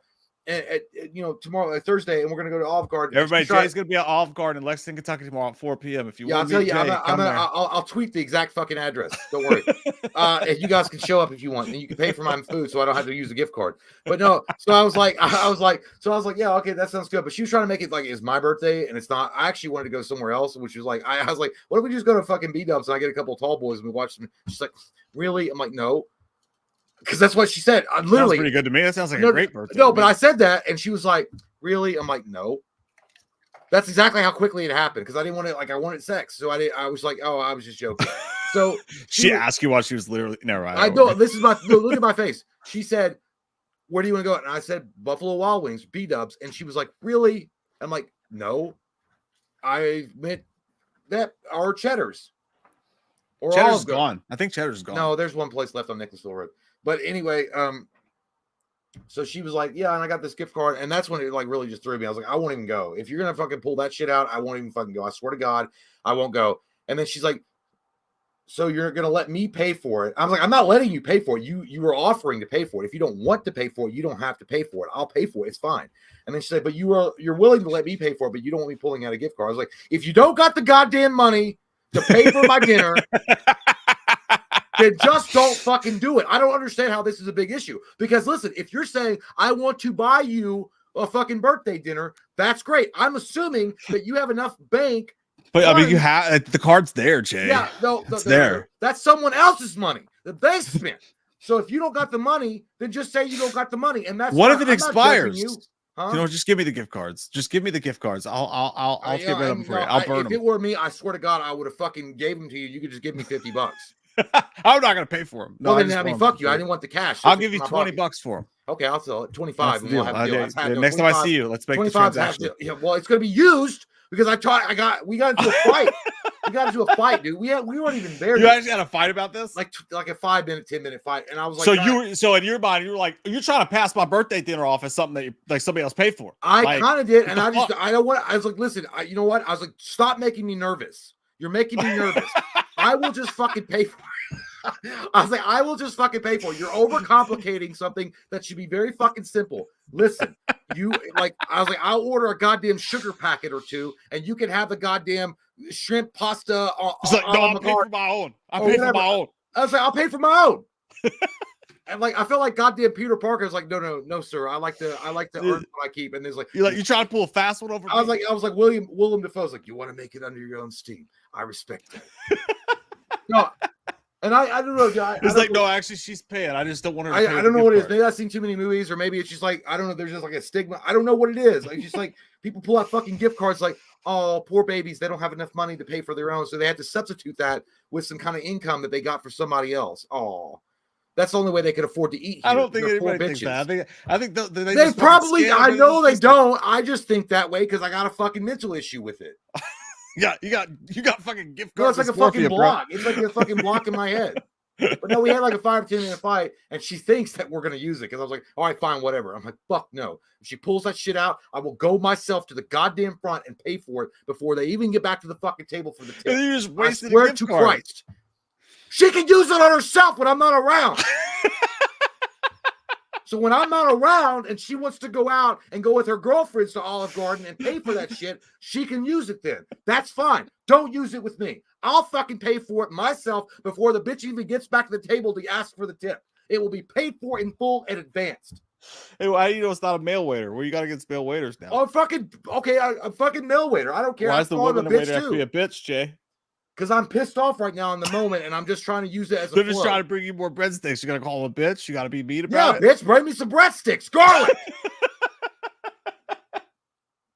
No, I'm not. I just use that as an expression. It doesn't mean I actually think all women are bitches or guys. I can call a guy a bitch too. But either way, I don't care if he's male, got a dick, whatever they call they, them, whatever the fuck your pronouns are. I will fucking go to the goddamn front of the counter and pay in advance before I let a gift card be used on me. 1,000%. That's so fucking weird, dude. It's weird. It's just who I am. It's just who I is. I So, by the way, you gave me you gave me a panic attack at the beginning of that. What? It's like I know when your birthday is, right? But like you said, like she was like, "I'm gonna take you out for your birthday." Oh yeah, no. I've had a lot of stuff going on, around the house, and it's just in my head. I was like, "Fucking, oh my god, Jay's fucking birthday passed. I didn't even do nothing. I didn't even come over for his customary blowjob, his annual blowjob." You scared me. Actually, I was gonna. I don't know what we're gonna do. And there's a lot of things going on, and there's a lot of things in the air right now. But if things work out, and everything is seemingly okay, I think that because my birthday falls on a Thursday, maybe we should just do a live stream on a Friday or a Wednesday for my 40th. I don't really have any plans on doing anything. Well, it's your 40th, so butt stuff. Well, I mean, butt stuff definitely, and yeah, butt stuff definitely. Raw dog. Gotta be butt stuff. But yeah. I don't know. I feel like no condom tonight. Not on the 40th, baby. Yeah, I like. Listen, at 40 years old, I don't want to go to fucking Shinaway and get cheap ass goddamn tap beer and have a hangover on my 40th birthday. But you might die. I don't know. As long as everything is like I said, there's things going on, but as long as everything is like kosher, maybe we do that. That might be fun. We have maybe I pick my 40 top movies for my 40th birthday. Isn't that some Chuck E. Cheese shit right there? I'll be like, actually, Jay, that didn't come out in that year. Sorry, your birthday's ruined. I'll punch my fucking screen, and then someone will have to send me a gift card to buy a new computer. We'll do something. We got to plan that out. It's the 31st, right? It's the 31st. Yeah, 31st of February. There is no 31st. I was lying. I know what 31st of February. It's so weird, dude.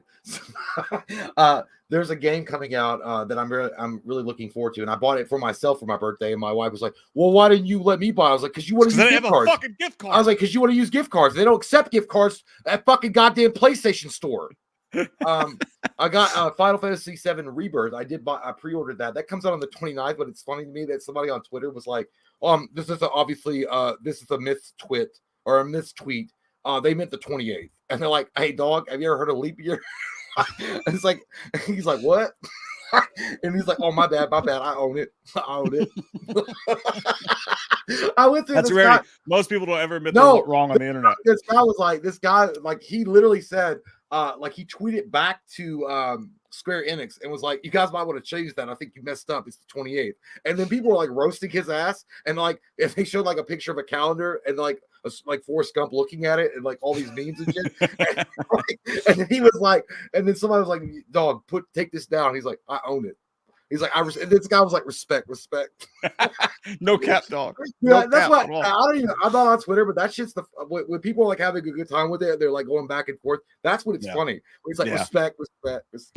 You got it. That's the problem with the internet. Nobody admits when they're fucking wrong. If you just be like, "Yeah, I fucked up," that'd be okay. I don't think anybody mind. And then they'd be like, "No, you actually culturally appropriated chickens. You sick fuck. You sick fucking fuck." I bet you love Colonel Sanders and like wrap yourself in fucking bucket grease and rebel flags, you goddamn racist. All I did was take a picture with a KFC bucket of chicken. I ain't racist. I see the dude pull up. I was getting coffee at like the drive-through coffee place. I was getting coffee, and like the dude next to me rolled down his window, and this motherfucker had rebel flag dice. He had those big fucking dice hanging from his truck, and they were rebel flag dice. Great shooter. And I was like, "You fucking douchebag! Like, who the fuck? God damn it! I hate this world that we live in." I gotta pee though. I do gotta pee. I'll be right back. I beat you. I forgot to got to it faster. Hey, we're at the last one was 8:37. Michael Parton's next at 8:37 as well. And 8:37, you say to my face? Yeah. And I agree with Michael. It's not fat, it's body muscle. Muscle weighs more than fat. I watched Heavyweights with Ellie the other day. Dude, that's one of the fucking funniest part of that movie is when Ben Stiller's doing this guy. He's like, "That's all right." He's like, "That's all right. Muscle weighs more than fat. Muscle weighs more than fat." And then the next time he's like, "All right." He's like, "Go, let's go. Just go, let's go." Heavyweights. When that movie came out in '94, that's that's unheralded one of the best like comedy movies ever. It's so good, dude. Like Ben Stiller's character in that is pretty much as he was in Dodgeball. It's the early draft version of that. Yeah, a Globo Gym or whatever. It's like, did he say skinny wieners? We're all gonna have skinny wieners. Skinny wieners. All right, I'll be right back. Okay. Ron, Roman. Sorry, it says, "Hey fellas, how you doing? My girlfriend and I." Okay, Mike already read that. Fucking asshole. He left me there. Michael, you guys aren't fat. That's body muscle. Let me check. Nope, that's fat, but we appreciate you, Michael. That really is nice and sweet of you. Really appreciate that. And also, Colton Candler, did you all see the Argyle trailer? It looks like it will be the closest thing we get to Henry Cavill as 007. Mike, thoughts on the leaked Super Bowl? Okay, so I'll let him answer that last part. Love y'all. Thank you, Colton. I have not seen that. And did he? I guess is Henry Cavill completely out of the discussion for James Bond? I thought it was still ongoing. I don't like you bringing me news like this, Colton. Okay, you might be whipped naked in the jester of the court's rooms. What? I don't know. I don't like you. Don't shoot the messenger, Colton. Don't tell me that. Henry Cavill at this point would be an amazing goddamn 007. Okay, James Bond. I want him on a show or a movie that actually respects him. But maybe you're right. I don't know. But I have not seen Argyle on the trailer. Isn't it? Oh, he's doing a Warhammer. Henry Cavill is doing Warhammer, and apparently it's going to be amazing. So I'm looking forward to that. But thank you, Colton. I will 842. I will postmark that in my brain and tell my 842 Colton Bolton. Here we go. Bradley Champagne says, "What's up, sexy beasts? I got to go back to work pulling doubles." Oh fuck, dude. Get that yayo though. Can Loomis and Marky Mark give me the power to finish the night? I will tell you this. You must finish the night, Bradley Champagne. You know why? Because you must have the dollar bill drip. You must make the money so that you can secure your future, so that you have a bank account, and that when a woman looks at you, she doesn't look like, oh, look at this poor drop-dead Fruity Pebbles eating asshole that lives with his mama, that doesn't even know what a goddamn 401k is. You want to be that guy? No, you don't. Go take care of yourself. Get that money. Get that yayo. Get that greed. Work hard. Fuck social life until you get ahead. So you got to keep going, Bradley. When it sucks, when it's bad, when it's late, when it's doubles, you just think of goddamn Benjamin Franklin smiling at you. A big, fat $100 bill like a buffet you want to bite into. That's what you do. Marky Mark would just say, go punch a Puerto Rican and rob him. Don't you ever take goddamn advice from him. But I'll let Mike know. Thank you, Bradley. 851. So I'm trying to tag these. 851 and 842. Okay. Aaron Roman says also, I know your name, Aaron Roman. I'm just having fun with it. It says, thank you. Says Deadpool 3 is going to be hilarious and badass to watch. I'm excited to see Hugh Jackman back as Wolverine. Yes, it's going to be amazing. Just based on the leaked screenshots in Hugh Jackman, aka Wolverine, in the iconic yellow suit, looks great.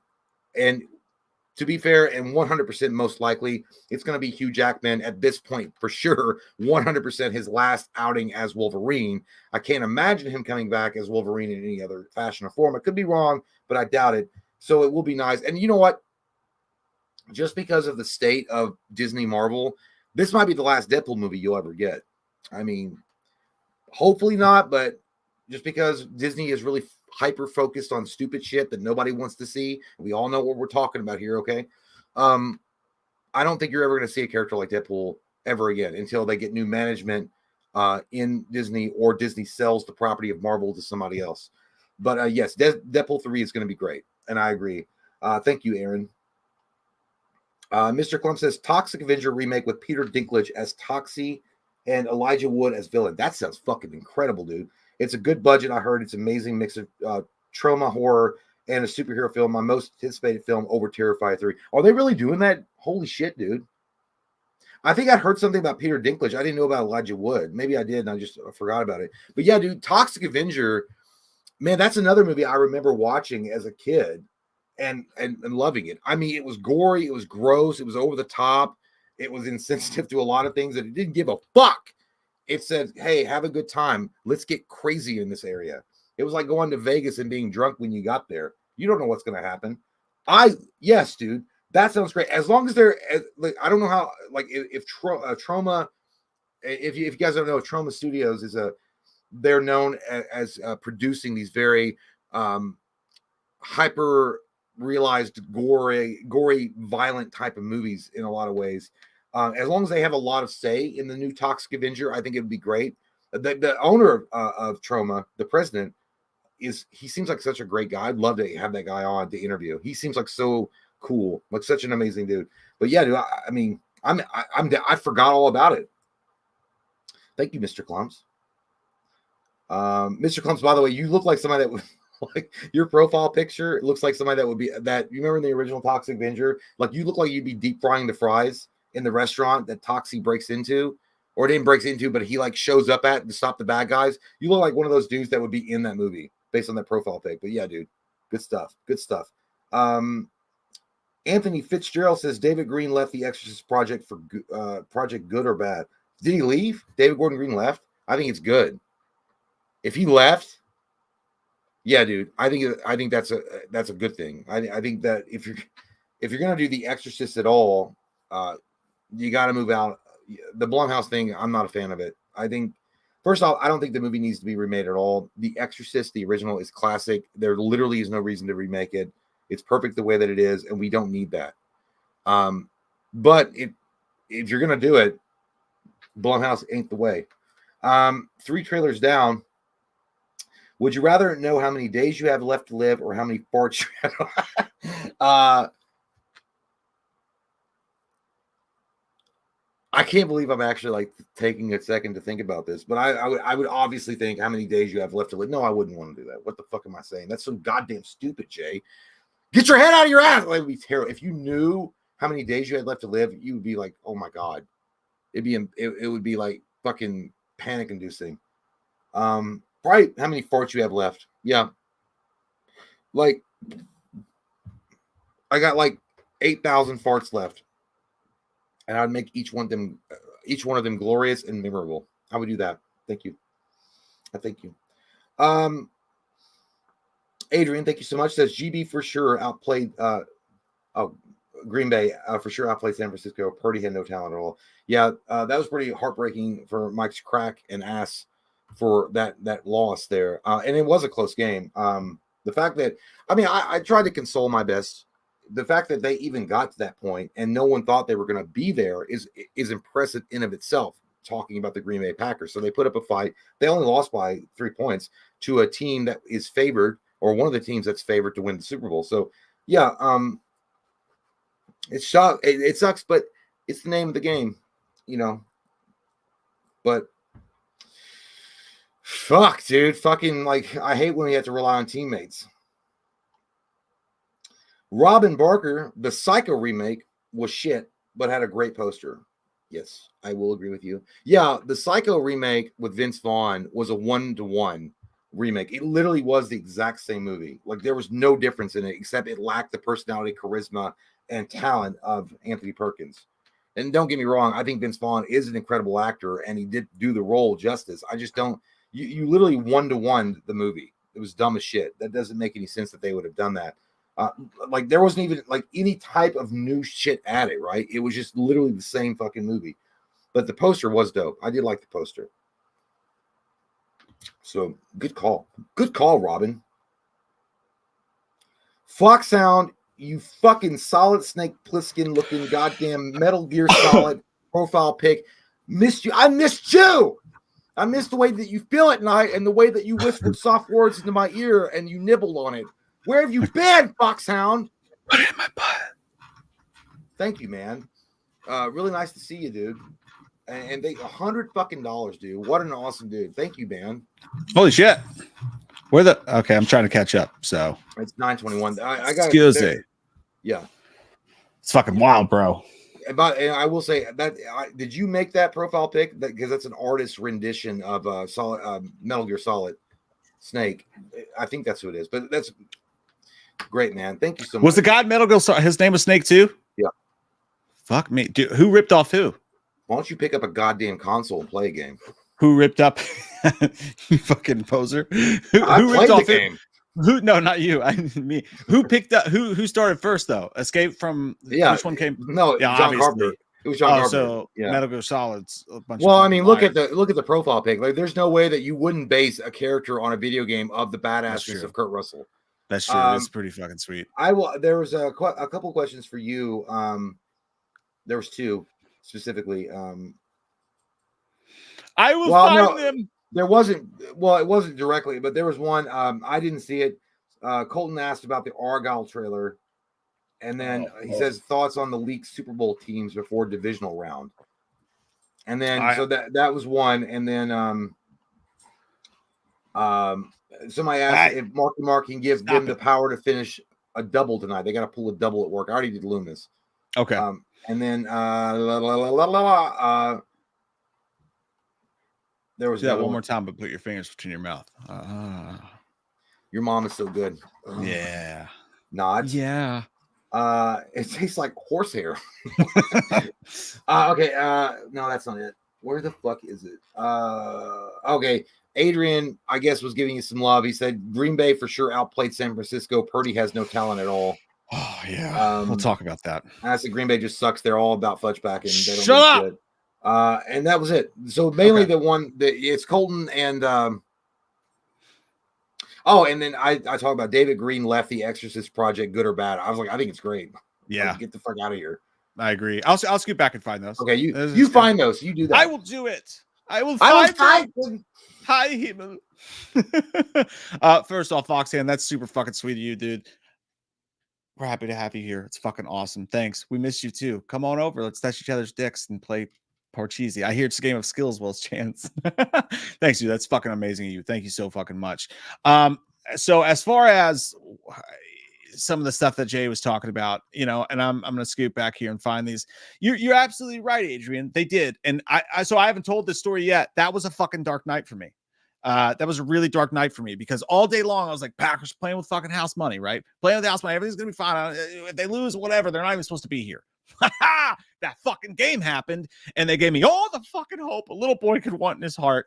And it was just like that scene with the fucking Jamie Rivers, like, don't give me hope. Packers gave me fucking hope. They fucking whooped ass that entire game and every little thing. And I can always sense this shit with Packers playoff games because I've been through it fucking before. A dropped interception, that's going to come back and haunt us. Oh, we missed a field. Okay, we're going to lose. This is exactly what's in my brain fucking formulates these bullshit ass things before they fucking happen. As Packers were whipping ass that whole game. Felt too good to be true. But when Aaron Jones ripped off that 40-yard run at the end of the game, we had a touchdown lead. I was watching the game with my kids. I picked my daughter up and was running around the house. And yes, while all that was taking place, I was feeling myself, and I threw back quite a bit of adult beverages. So there was a lot of yelling, and then you just knew when the tide turned. You knew when the fucking tide turned and the Packers were going to lose, and I could feel it in my fucking plums. And oh god, fuck that fucking game, and fucking San Francisco and the fucking butt fucking ass. One day, one fucking sweet goddamn day, the Packers will fucking do it. But it wasn't that day. That hurt. That was one of those playoff losses that you wake up the next day and your eyes fucking open and they're crusty from the fucking hangover, and immediately the first thought that pops in your stupid fat fucking head is, remember that? Remember when you had hope, you stupid little bitch, you stupid dumb little fucking bitch. And it hurts, and it hurts, and it was a tragedy, and it sucked fucking dick. Fuck you fucking 49ers. Packers should have won that game. You got lucky. You got fucking lucky. And one day, one sweet day, like that George Clooney movie says, one fine day, we're going to fucking do it. And it's going to feel so good. Thank you. Thank you for fucking making it feel better when we do it later. Thank you for that. That's what I needed to fucking have in my fucking cock. You're right, Anthony. That is good news that David Gordon Green left. I think David Gordon Green, I feel bad for him. I do. I just don't think when it came to Halloween and Halloween Ends and shit, like his biggest problem was he did not fucking make a choice. He never wanted to make a choice. I think he wanted it to be this artsy fucking heady thing, and he kept like second guessing himself. And to be fair to them, COVID happened during those movies. There was a fucking mess. Everything happened. You're dealing with Jamie Lee Curtis and all this stuff. But I think the same thing happened with The Exorcist. I think he wanted it to be something more than it was, but it wasn't quite in the tank for him. And I feel bad for him. I do. I wanted that movie to be good, even though I thought it was a terrible choice. So yeah, I think it's a good thing. I think it's a good thing to move on. Well done on their part. We'll see what happens. My personal thing that The Exorcist should do, get a really great director, like the guy who directed When Evil Lurks. To make an Exorcist movie, you have to try to fucking have someone that's going to do something ballsy and actually make it scary. You can't just make a run-of-the-mill Blumhouse fucking everyone's going to be happy horror movie. If you're going to make an Exorcist movie, you got to try to make it fucking scary. You got to try to shock people. You got to really try to fucking push the needle. And David Gordon Green's not the right guy for that. He's going to try to make you like emotionally feel it, but it's not there for something like that. I think that they need to do a period piece. They need to maybe hire the crew that did the throwback to in Halloween Kills. Go back to the time of the original Exorcist, so that at least you have that grimy feel to everything, that old school feel, and then make an Exorcist movie if you're gonna do one. I'm not sure you should do one at all, but they're gonna because they paid so much fucking for it. You know what I mean? But I think that's actually the best thing. But as far as gotta go back to work, pulling doubles, those are rough, Bradley. They're fucking rough. Can Loomis and Marky Mark give me the power to finish the night? What you gotta do in this fucking business, you gotta go in there and you gotta give it your fucking all. You gotta give it your all. You might have problems with your mother, you might have problems with your brother, but I'm gonna tell you this right now. You gotta go out there and you gotta give it everything you fucking got. You gotta give everything. You gotta outrun the wind. You gotta outrun the fucking wind. All right, you get on that fucking treadmill and you do the best job you can fucking do. You reach deep down in your fucking pain and gains and you fucking pull out a fucking pristine goddamn gym. Because that's what fucking Marky Mark would do. And I wish the best for you. That's going to be fucking rough. Doubles are the fucking worst. And everybody knows that. Everybody also knows that Jay hates gift cards. Don't fucking send Jay a fucking gift card or he'll butt fuck your dad. What? Everyone knows that. Everybody knows Jibby Jolly. Everybody knows Jibby Jolly. Everybody knows Jibby Jolly. Tell him his lonesome nights are over. Gift cards. Yes. Don't you send them? They represent a weak society. What? I don't know. Don't you ever fucking send me a fucking gift card. To be fair, I've sent gift cards before, but they're usually like they're to Amazon or something. Like, because then you can hide in shame in private. And hey, you guys got us a Starbucks gift card. You trying to say we're poor? Huh? I didn't give you that. Oh, April got Katie one. Yeah, she decided to have a brain, which I don't allow with my women. It's already gone, by the way. She already used it because there's no shame in using that. Actually, is different. Like Starbucks, like a gift card to like get coffee and shit. That's different. It's not like ordering a fucking meal and be like, I ain't got enough for it. Here's the gift card. I think you're crazy. Maybe I am. Crazy. I don't know. Mr. Clump says, Mike, check out my last super chat for Toxic Avenger. What was that? What was the? Oh yeah. I'm sorry, Mr. Clumps. He was saying something about Elijah Wood and Kevin Bacon's in that, right? No, not Kevin Bacon. Shit, it's up. It's up there deep in the crack of the comments. It was a good. I thought I answered it. What the fuck, Mr. Clumps? All right, fuck you then.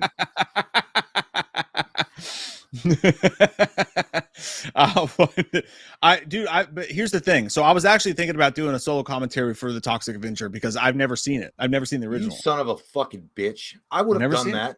We'll do it. I haven't done it yet. Do it with me. We'll do it together. I've loved Toxic Avenger. I was just gonna do it during extra time, do it with me.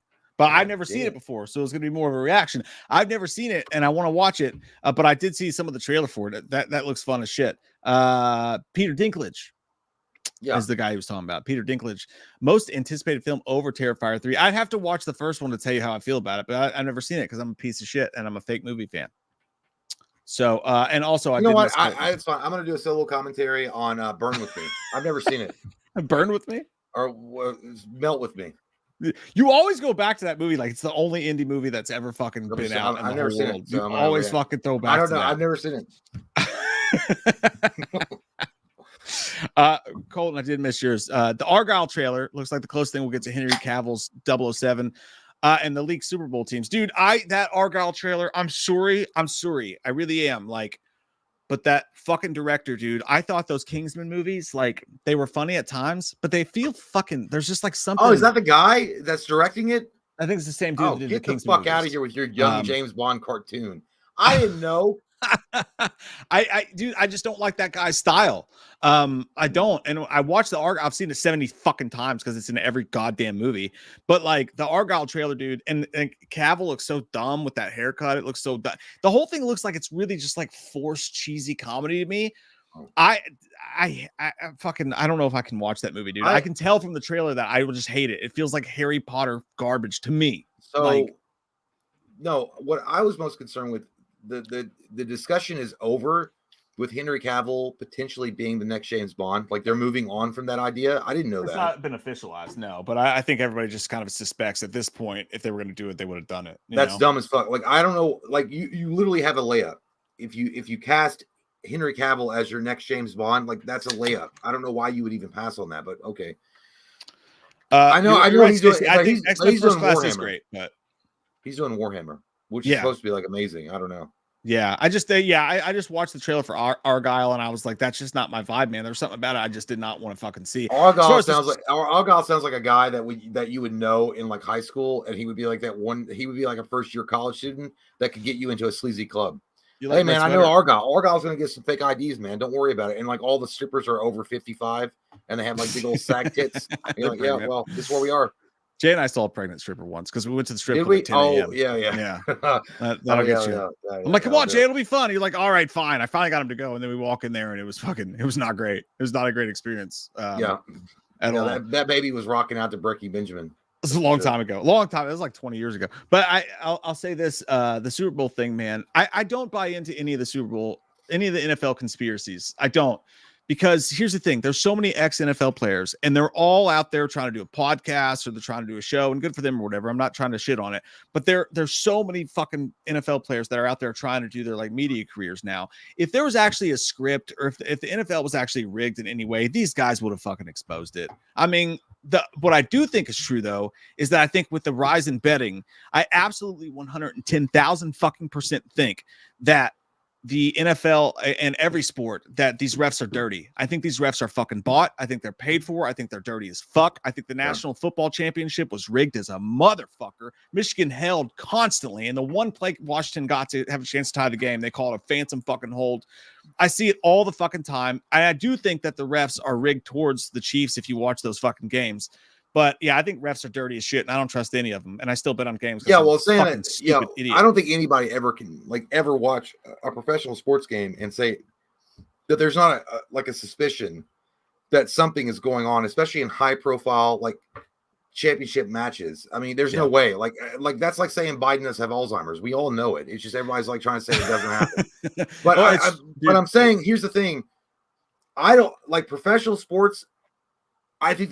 I feel like in NBA, NFL, MLB, any of that shit, I feel like there's more of a higher probability of cheating than at the college level. Even though specifically they said college sports like basketball and football are the biggest money makers for these cheaters because it's easier to buy off a kid like that's playing and you guys ever seen the movie Blue Chips?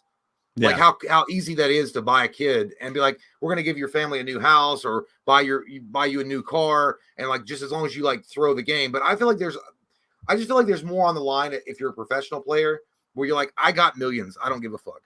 I'll rub it the wrong way. I don't think that I don't think that they're paying the players for the most part. No, not in the NBA. No, I just feel like, no, I'm saying the officials, the referees, I feel like they're more susceptible to bribes in the NBA than they are in the NCAA. It's so easy with the NFL or with football. And I know for a fact, like this isn't new. I watched Florida play Arkansas back on Tim Tebow's days, and there was no question those refs were paid off for Florida. I mean, it was embarrassing. But like the thing with football is weird, dude, because it's so easy for a ref to do the game because any fucking play call dude. My hair pissed me the fuck off.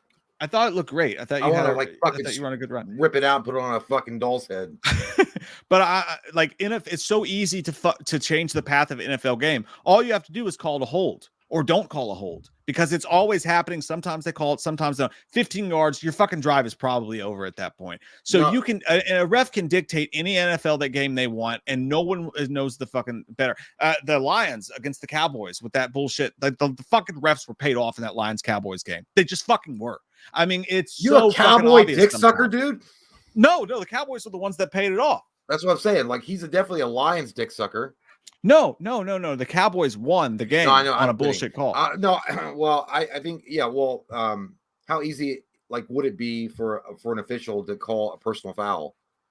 Like after the 2-minute warning, it's a close game, and then like somebody, like a defensive lineman, barely jostles, the receiver, and they're like personal foul, number 45, suck dick. Yeah. You know what I mean? Like, and 15 yards. There you go. The holding is so easy because it happens every play. So basically, the ref gets to decide whether or not to call it. It's fucking bullshit. But you got to have refs though. Like that's the only problem. But they should have a guy in a fuck. It's so easy though. Like have a guy in a fucking booth in New York, and he just dictates the call. They should be able to fucking challenge penalties and they should make it fast. The refs on the field should not be watching a fucking camera. They should pan to some fucking dude, one guy who everybody knows his name. So if they do, but like it's the refs on the field doing it for the most part. So if you have one guy and everybody knows his name and he's the dude who's the face of this thing. So if he's paid off, like everybody's going to fucking know it. So he cannot cheat. And then if there's a really questionable fucking penalty, you should be able to go to that guy and he should be able to wave it off. I mean, that's the only way to fucking do it. Why don't we just make like American Idol and we can have people like text in? Do you think he helped? That's not like you do it like that. But yeah, I see your point there. But yeah, Wild Willie says Henry Cavill and Chris Pratt as Tango and Cash. Yes or no? It's a good question. I think Chris Pratt would work for a Kurt Russell type character. I think Henry Cavill's too good looking of a. I mean, not to say that Sylvester Stallone back in the day wasn't a good looking dude when he played that part, but there's something about Henry Cavill. It looks like a pureness to him. You know what I mean? Like it's hard to really take him as like the down, gritty type of police officer that he had to be. Even though technically Sylvester Stallone wore like a suit and tie, and I think they even make the jokes like you dress like a banker and you work here as a detective. Yeah. Like and I'm not saying that like I know people are like this is fucking stupid. Henry Cavill has got great charisma. I just don't think that charisma would work in that type of movie. Yeah, I don't know if Tango and Cash would work with anyone ever again. I would almost rather see a sequel, like pull out Sylvester Stallone and Kurt Russell as they would be men. great. I would love to see that too. That old ass fucks that they have to come out of retirement to do one more job because they have to fucking pay their mortgage, and then you can bring Kurt Russell back and he married the little sister. And then it was like that whole the whole fucking vibe of that. But yeah, you're right. I think that's another movie that just can't be touched. I don't think that you can remake Tango and Cash and do it successfully. No different than I don't think that. And I know they're going to do it anyway, that you can remake Escape from New York or Escape from LA with a different protagonist. And they're going to do it 100%. That movie's going to get remade. Because, you know, we all know how John Carpenter feels about his properties. Anyways, like, as long as I'm getting paid, suck my dick. Like, he doesn't really care. Like, it's not like he's going to give a shit. Yeah, I just think that no matter who you did, I think Tango and Cash was an accident. Like, I think that movie worked on accident. That sounds familiar. I mean, my mom. But it's like that the book that I got you for Christmas, the Action Heroes book. I'm almost done with it. Are you already almost done with that shit? No. You haven't started. I'm on the Tango and Cash part right now, and they're talking about how crazy the production was and how many problems and how many directors they fired. That movie seems like it was accidentally successful for sure. I just don't think that's recreatable. But if anything, I wouldn't want to remake with anyone because it's always going to have that stigma. I would love to see Stallone and Kurt Russell come back though. Dude, you know, like it'd be like one of those goddamn movies that it's going to be like Jason Statham and you know, like fucking The Rock or something. Oh God! And then that'll be the movie, and people are like, oh yeah, and they're gonna try to make you like make you think it's great, and you're like, dude, it's Jason fucking Statham. And don't get me wrong, I understand why people like Jason Statham. I'm not a huge fan of him. I think he's a one-note guy, and you can make the argument that a lot of those guys back from the 80s and the 90s were a one-note guy, but that's not true at all. Because if you look at Sly and you look at Arnold, they can actually do more than just the one same character. I think. But that's exactly what they would do, and they would lowball that shit, and they would remake Tango and Cash and put it at the lowest amount of budget that they can make it, and base it all around the name, and either do a TV show on like Amazon, they did with Lethal Weapon. Fuck. They would do it on Amazon or some shit, or they would do it like a limited theater run, and it would be terrible. And like I was gonna say, like Reacher. But Reacher is apparently amazing. Dude, you gotta watch that shit. It's so fucking good. But I mean, I'm saying, but Tango and Cash just seems like something that they would easily remake and recast and put it on something like really cheap and quick, like on Netflix or Amazon or Apple TV, and that would be it.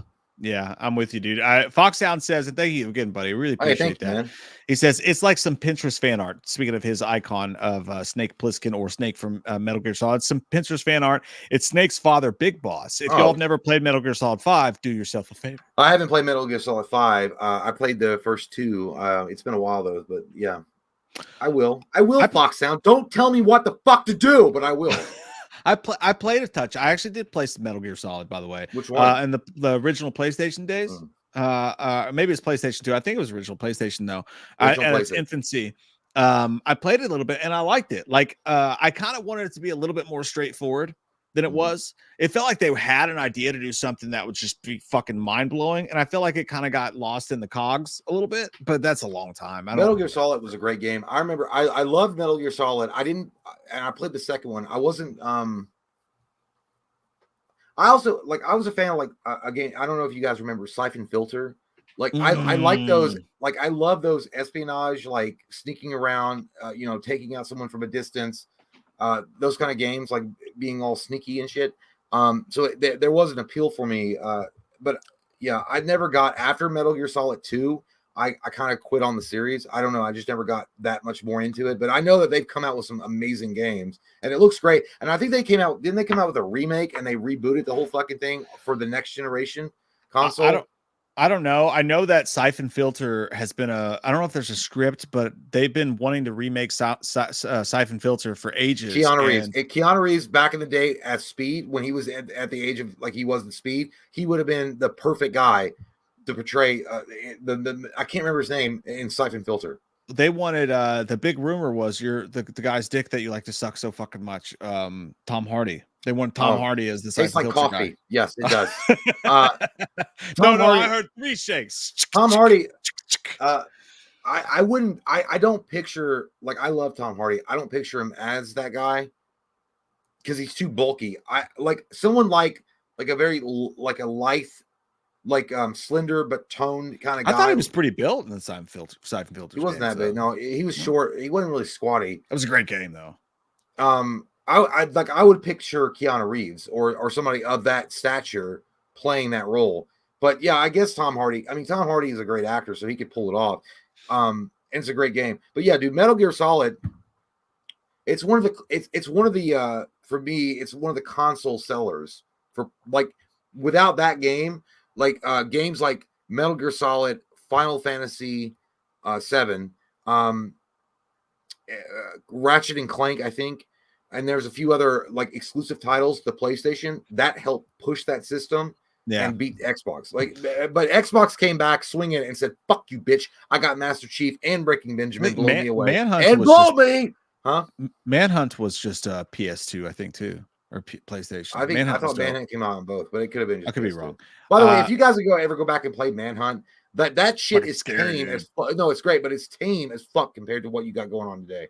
Oh, really? Like if you go back and look at it now, it's like not as scary. Yeah, because dude, it's like it's goddamn like I bet they show this to kindergartners to fucking get ready for the real world. It's like, dude, it's so like back then it was a huge controversy. They were banning that shit. Nowadays, that shit is like goddamn church.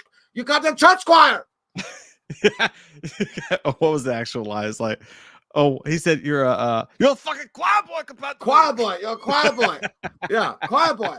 That's a fucking great one. Hey, speaking of the poll, by the way, that we did earlier, because I have another poll for you guys. In the poll that we did last, best movies / music decade, 80s or 90s. It's official and it's close. You guys chose the 90s is better than the 80s for music and movies, 52 to 48%. It's close, and it should be. That feels good. That feels good. That feels like a real good goddamn consensus, and I will appreciate and abide by that. There will be no questioning here about who won the election. I will not have it. But Mike Pence, tell me what's going on. No, I will say, I figured that the majority of our beautiful audience are 90s babies, even though I know that some of you are from 80s and 70s background even. And again, my particular vote might have changed if I had been like 13 or 14, 15, 16 years old growing up in the 80s.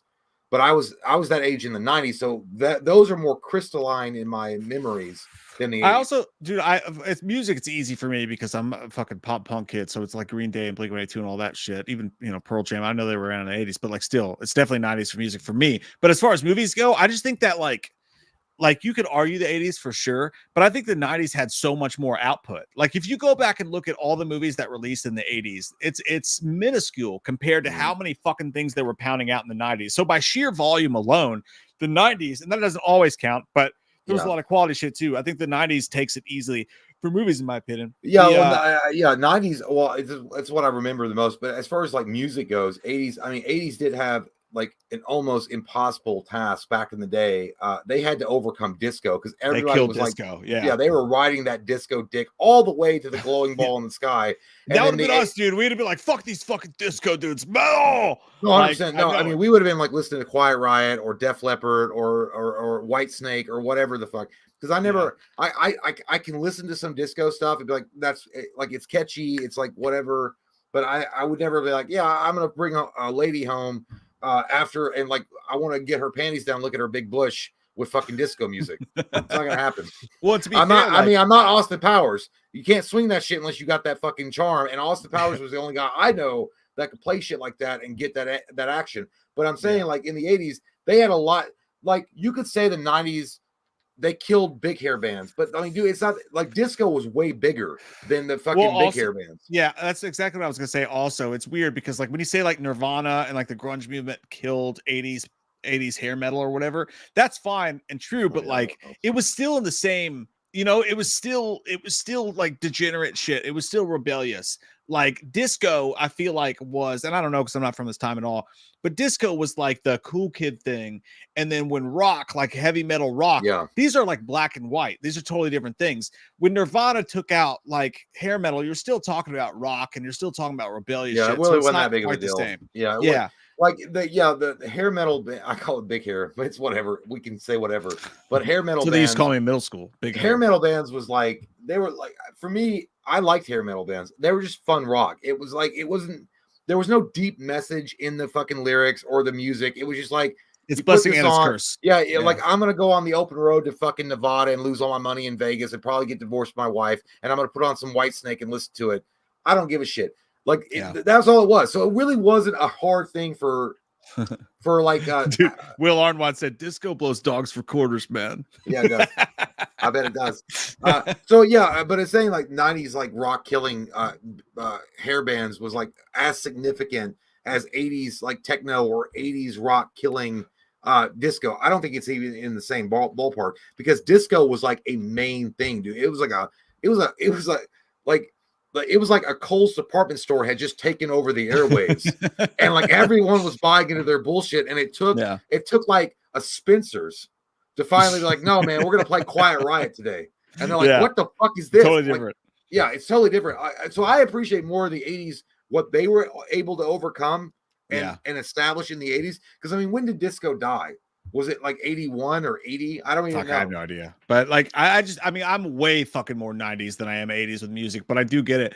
By the way, the new poll going up, since we were talking about football for all you football fanatics, I'm interested to see what our crowd believes because like certain fan bases are so fucking hateable, and certain teams are so fucking hateable, like the Chiefs right there. Not this team, fuck you. The Travis, the they're not their conversation. Good guys. The Travis Kelce, Taylor Swift thing, like all that. The Chiefs are so and fucking hateable. And that Iggy Ho. But my question is for you guys that I'm putting in the poll right now. For everybody in the chat right now, whether you're a fan or not of any of these teams, they're the only ones you're left. Gonna make everybody like you're gonna get people mad in the chat. No. There's 4 teams left. I just want to know who are you guys rooting for to win the Super Bowl? And I'm gonna ask you the same question, Jay. Who are you rooting for? The Ravens, the Lions, the Chiefs, or the 49ers? Who do you hope wins the Super Bowl? Yeah, listen, I think that the 4 teams that are left, I am personally not a fan of any of them. But I will, like, at this point, I'm going to go with the Lions just because they've never won a Super Bowl ever. And the fact that when they won their first playoff game back a couple of games ago, that was their first win, their first playoff win in like over 30 years. Yeah. So I feel like I like that underdog mentality. I will always root for the underdog no matter what. Like if I'm left with the last choice, it's always going to be the underdog. The 49ers, I like they're a classic Super Bowl team, right? Like if you think of like Super Bowls, you think of Dallas Cowboys, you think of the 49ers, you think of the Giants, you think of like the Bills, you think another of those 90s kid thing. Yeah, they've got that old school like nostalgia thing going for them. So that is appealing to me, but I don't like the 49ers used to be a dynasty back in the day, dude. They were like a dynasty. Yeah. And now they're like the ghost of the New England Patriots.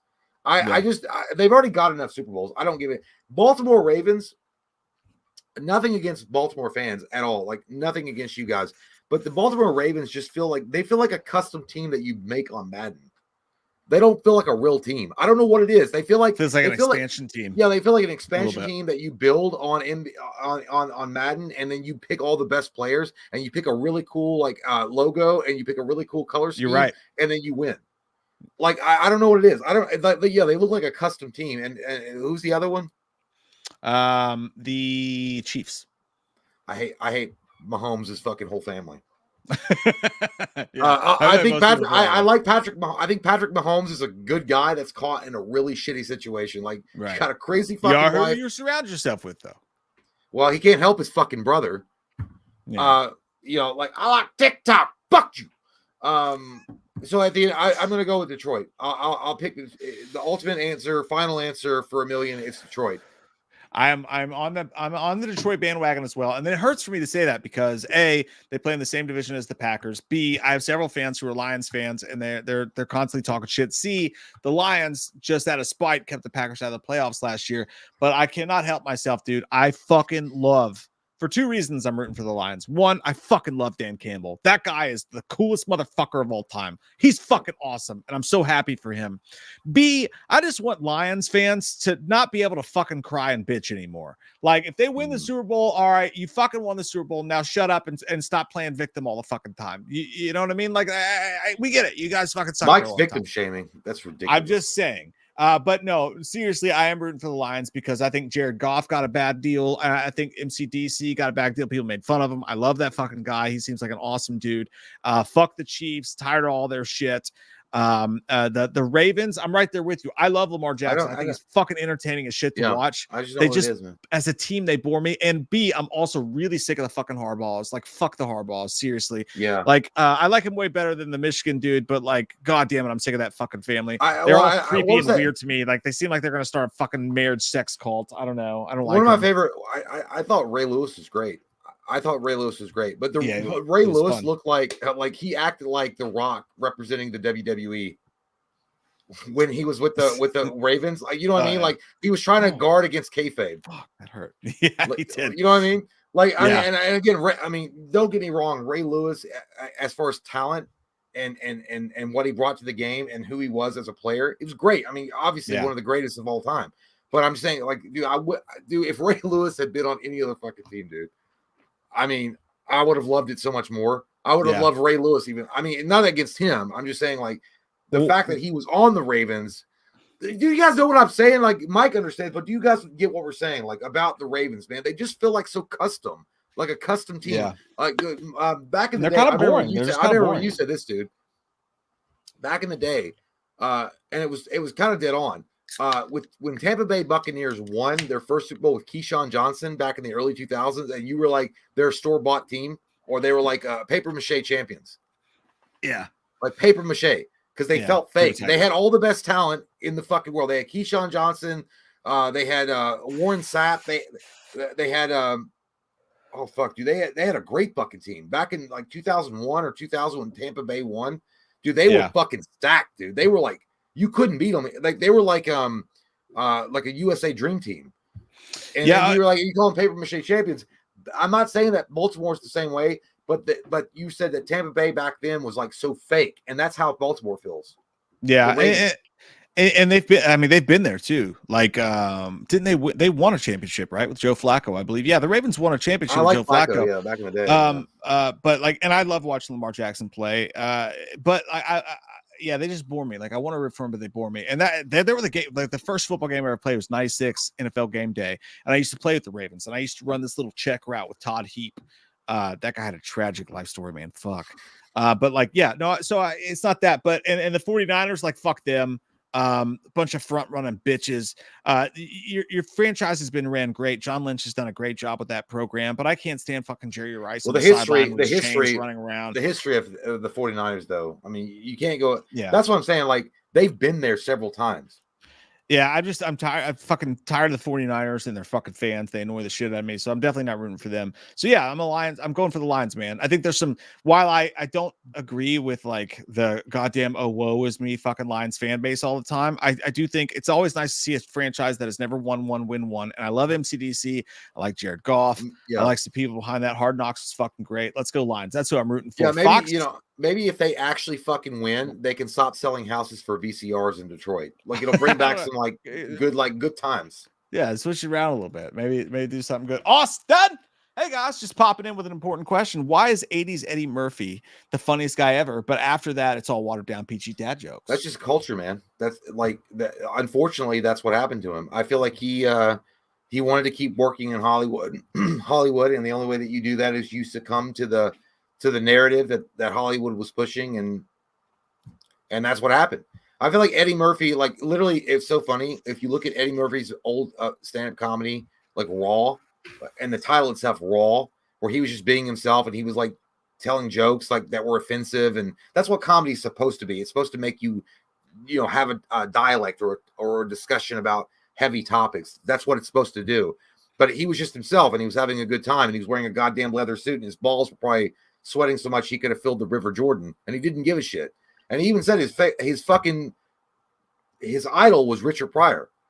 And Richard Pryor was definitely a guy who didn't give a fuck at all. And I feel like what happened to Eddie Murphy was what happens to a lot of people. I feel like Eddie Murphy got churned up by the machine in Hollywood. And they were like, you need to tone this down, tone that down, tone this down. We can't sell you. We don't know what to do with you. You're making Beverly Hills Cop, but you're dirty and you say nasty things. And you do Nutty Professor. And we like you. We like you being safe. And then you do that enough, and then it gets safe money. It's safe money, and that's what happens. You do the Haunted Mansion. You got paid a fuck ton of that. That movie sucked. You knew it sucked, but you did it anyway. You did Bowfinger. That movie was ass, but you did it anyway. I feel like that's what happened to Eddie Murphy. I feel like Eddie Murphy was funny in the 80s because he didn't give a shit. When he got into the late 90s, and especially when his career aged a bit, he started caring a little bit more about what he said and what he did because he didn't want to have that have that affect a job opportunity for him. Yeah, I think that I also think that it's one of those things. Like when you look like Rick Moranis, right? Like he retired, he said, "Fuck it, I just want to hang out with my family. I don't need this fame. I don't need all this shit." No, like I think we automatically, but I think we automatically assume like an actor's number one goal, and that's a fair assumption, that is to be the biggest and that they can. Maybe this, I'm just guessing, but I think maybe it's a situation with Eddie Murphy where he was like, you know what, I just want to make movies for my kids. I don't really give a fuck about how popular I am or how much money I make. I just want to make movies that I could take my kids to. And if that's the situation, that's commendable, of course. But yeah, don't get me wrong. I think if Eddie Murphy would have been dirtier and he would have stuck to more of that stuff, I think he would have made a lot more great content for the world. But it's one of those things. A lot of these actors, they just choose roles based on what their kids want to see. I don't know. So, yeah, it could be, but I also think it's like you got to ask yourself a question later on in life, especially in these particular instances as a Hollywood actor. How much are your principles worth? Like, if you're willing to sacrifice that, then what kind of fucking dude are you? Like, I mean, if you're willing to throw all that away and you're like, you know what? I don't give a shit. I'll just be taken up in this tornado of horseshit, virtue signaling bullshit, or I'll do things that are safe because I don't want my career to suffer. I think that at that point, you might as well just throw in the towel. Like, look at people like Jim Carrey. Jim Carrey literally just came out did an interview and talked about the corruption and disgusting nature of Hollywood, like how bad it was, how nasty all of it was, and he was fed up with it, and that's why he left. Rick Moranis left because his fucking wife died, and he wanted to like take care of his kids, which I respect more. I think that shows. I feel like if anything else, obvious, that shows the most moral character of a person. The fact that you gave up acting to take care of your kids. I feel like Eddie Murphy just got sucked up in the idea that I want to keep making money and I'll sacrifice my comedy. Yeah. Because, whatever. And that's fine, dude. I don't care. Make your money, make your buck. I'm just a scroll trying to get a nut, so move your butt on the dance floor. I mean, if I were in his position and I had kids and like I wasn't getting roles, I mean, you got to remember, like, these guys get paid money and then it's like 6 months, 8 months, 11 months. And there's no money because I'm not working. And they're like, hey, if you would just compromise here, here's a $5 million check. Yeah, it's hard to tell. Yeah, there's no way of knowing like what it is for sure. But yeah, there's no way to tell. But either way, the way it works out is like Eddie Murphy's career is not nearly as interesting as it would have I'm been. actually really scared about Beverly Hills Cop 4.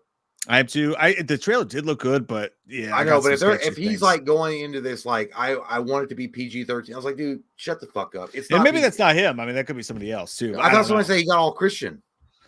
I don't know. I haven't heard that. I just know that, like, just based on the way the world works, it wouldn't surprise me if they try to make it PG-13, which is never what it was about. It was rated R, it was for adults, but kids still watched it. Beverly Hills Cop 1, it was fine. Yeah, Beverly Hills Cop 1, by the way, was a one-off. Like, I never saw that movie like potentially having sequels. I knew it could, but I feel like it was a one-off. And the fact that they made sequels, I like the third one, by the way. I know I'm in the minority. I like 2 and 3 both. I think the third one's funny. I think it's got also the best rendition of Axel F. Period. But yeah, that's like saying Lethal Weapon. When they made Lethal Weapon, I think that was Die Hard. When they made Die Hard or Live Free or Die Hard PG, I'm like, you guys have lost the fucking plot. You guys are dumb as shit. Yeah, they fucked it up too. I mean, I think the fourth one was good. To be fair, I think that No, may it have was been rated good. R though. Yeah, Live Free or Die Hard with Timothy Olyphant was not rated R. That was rated PG-13. 5 was dog shit. Oh, okay. So 4 still worked as PG-13. It was good. It was good, but you could tell that what they could have had. Yeah, exceptions prove the rule. You know, it's one of those things. Aaron Roman says, "Have you guys seen the trailer for the new horror movie called Imaginary?" No. I have. Have you seen this one? No. Is it about John Lennon? Oh, God damn it, dude! It's fucking it's John Legend. Imaginary.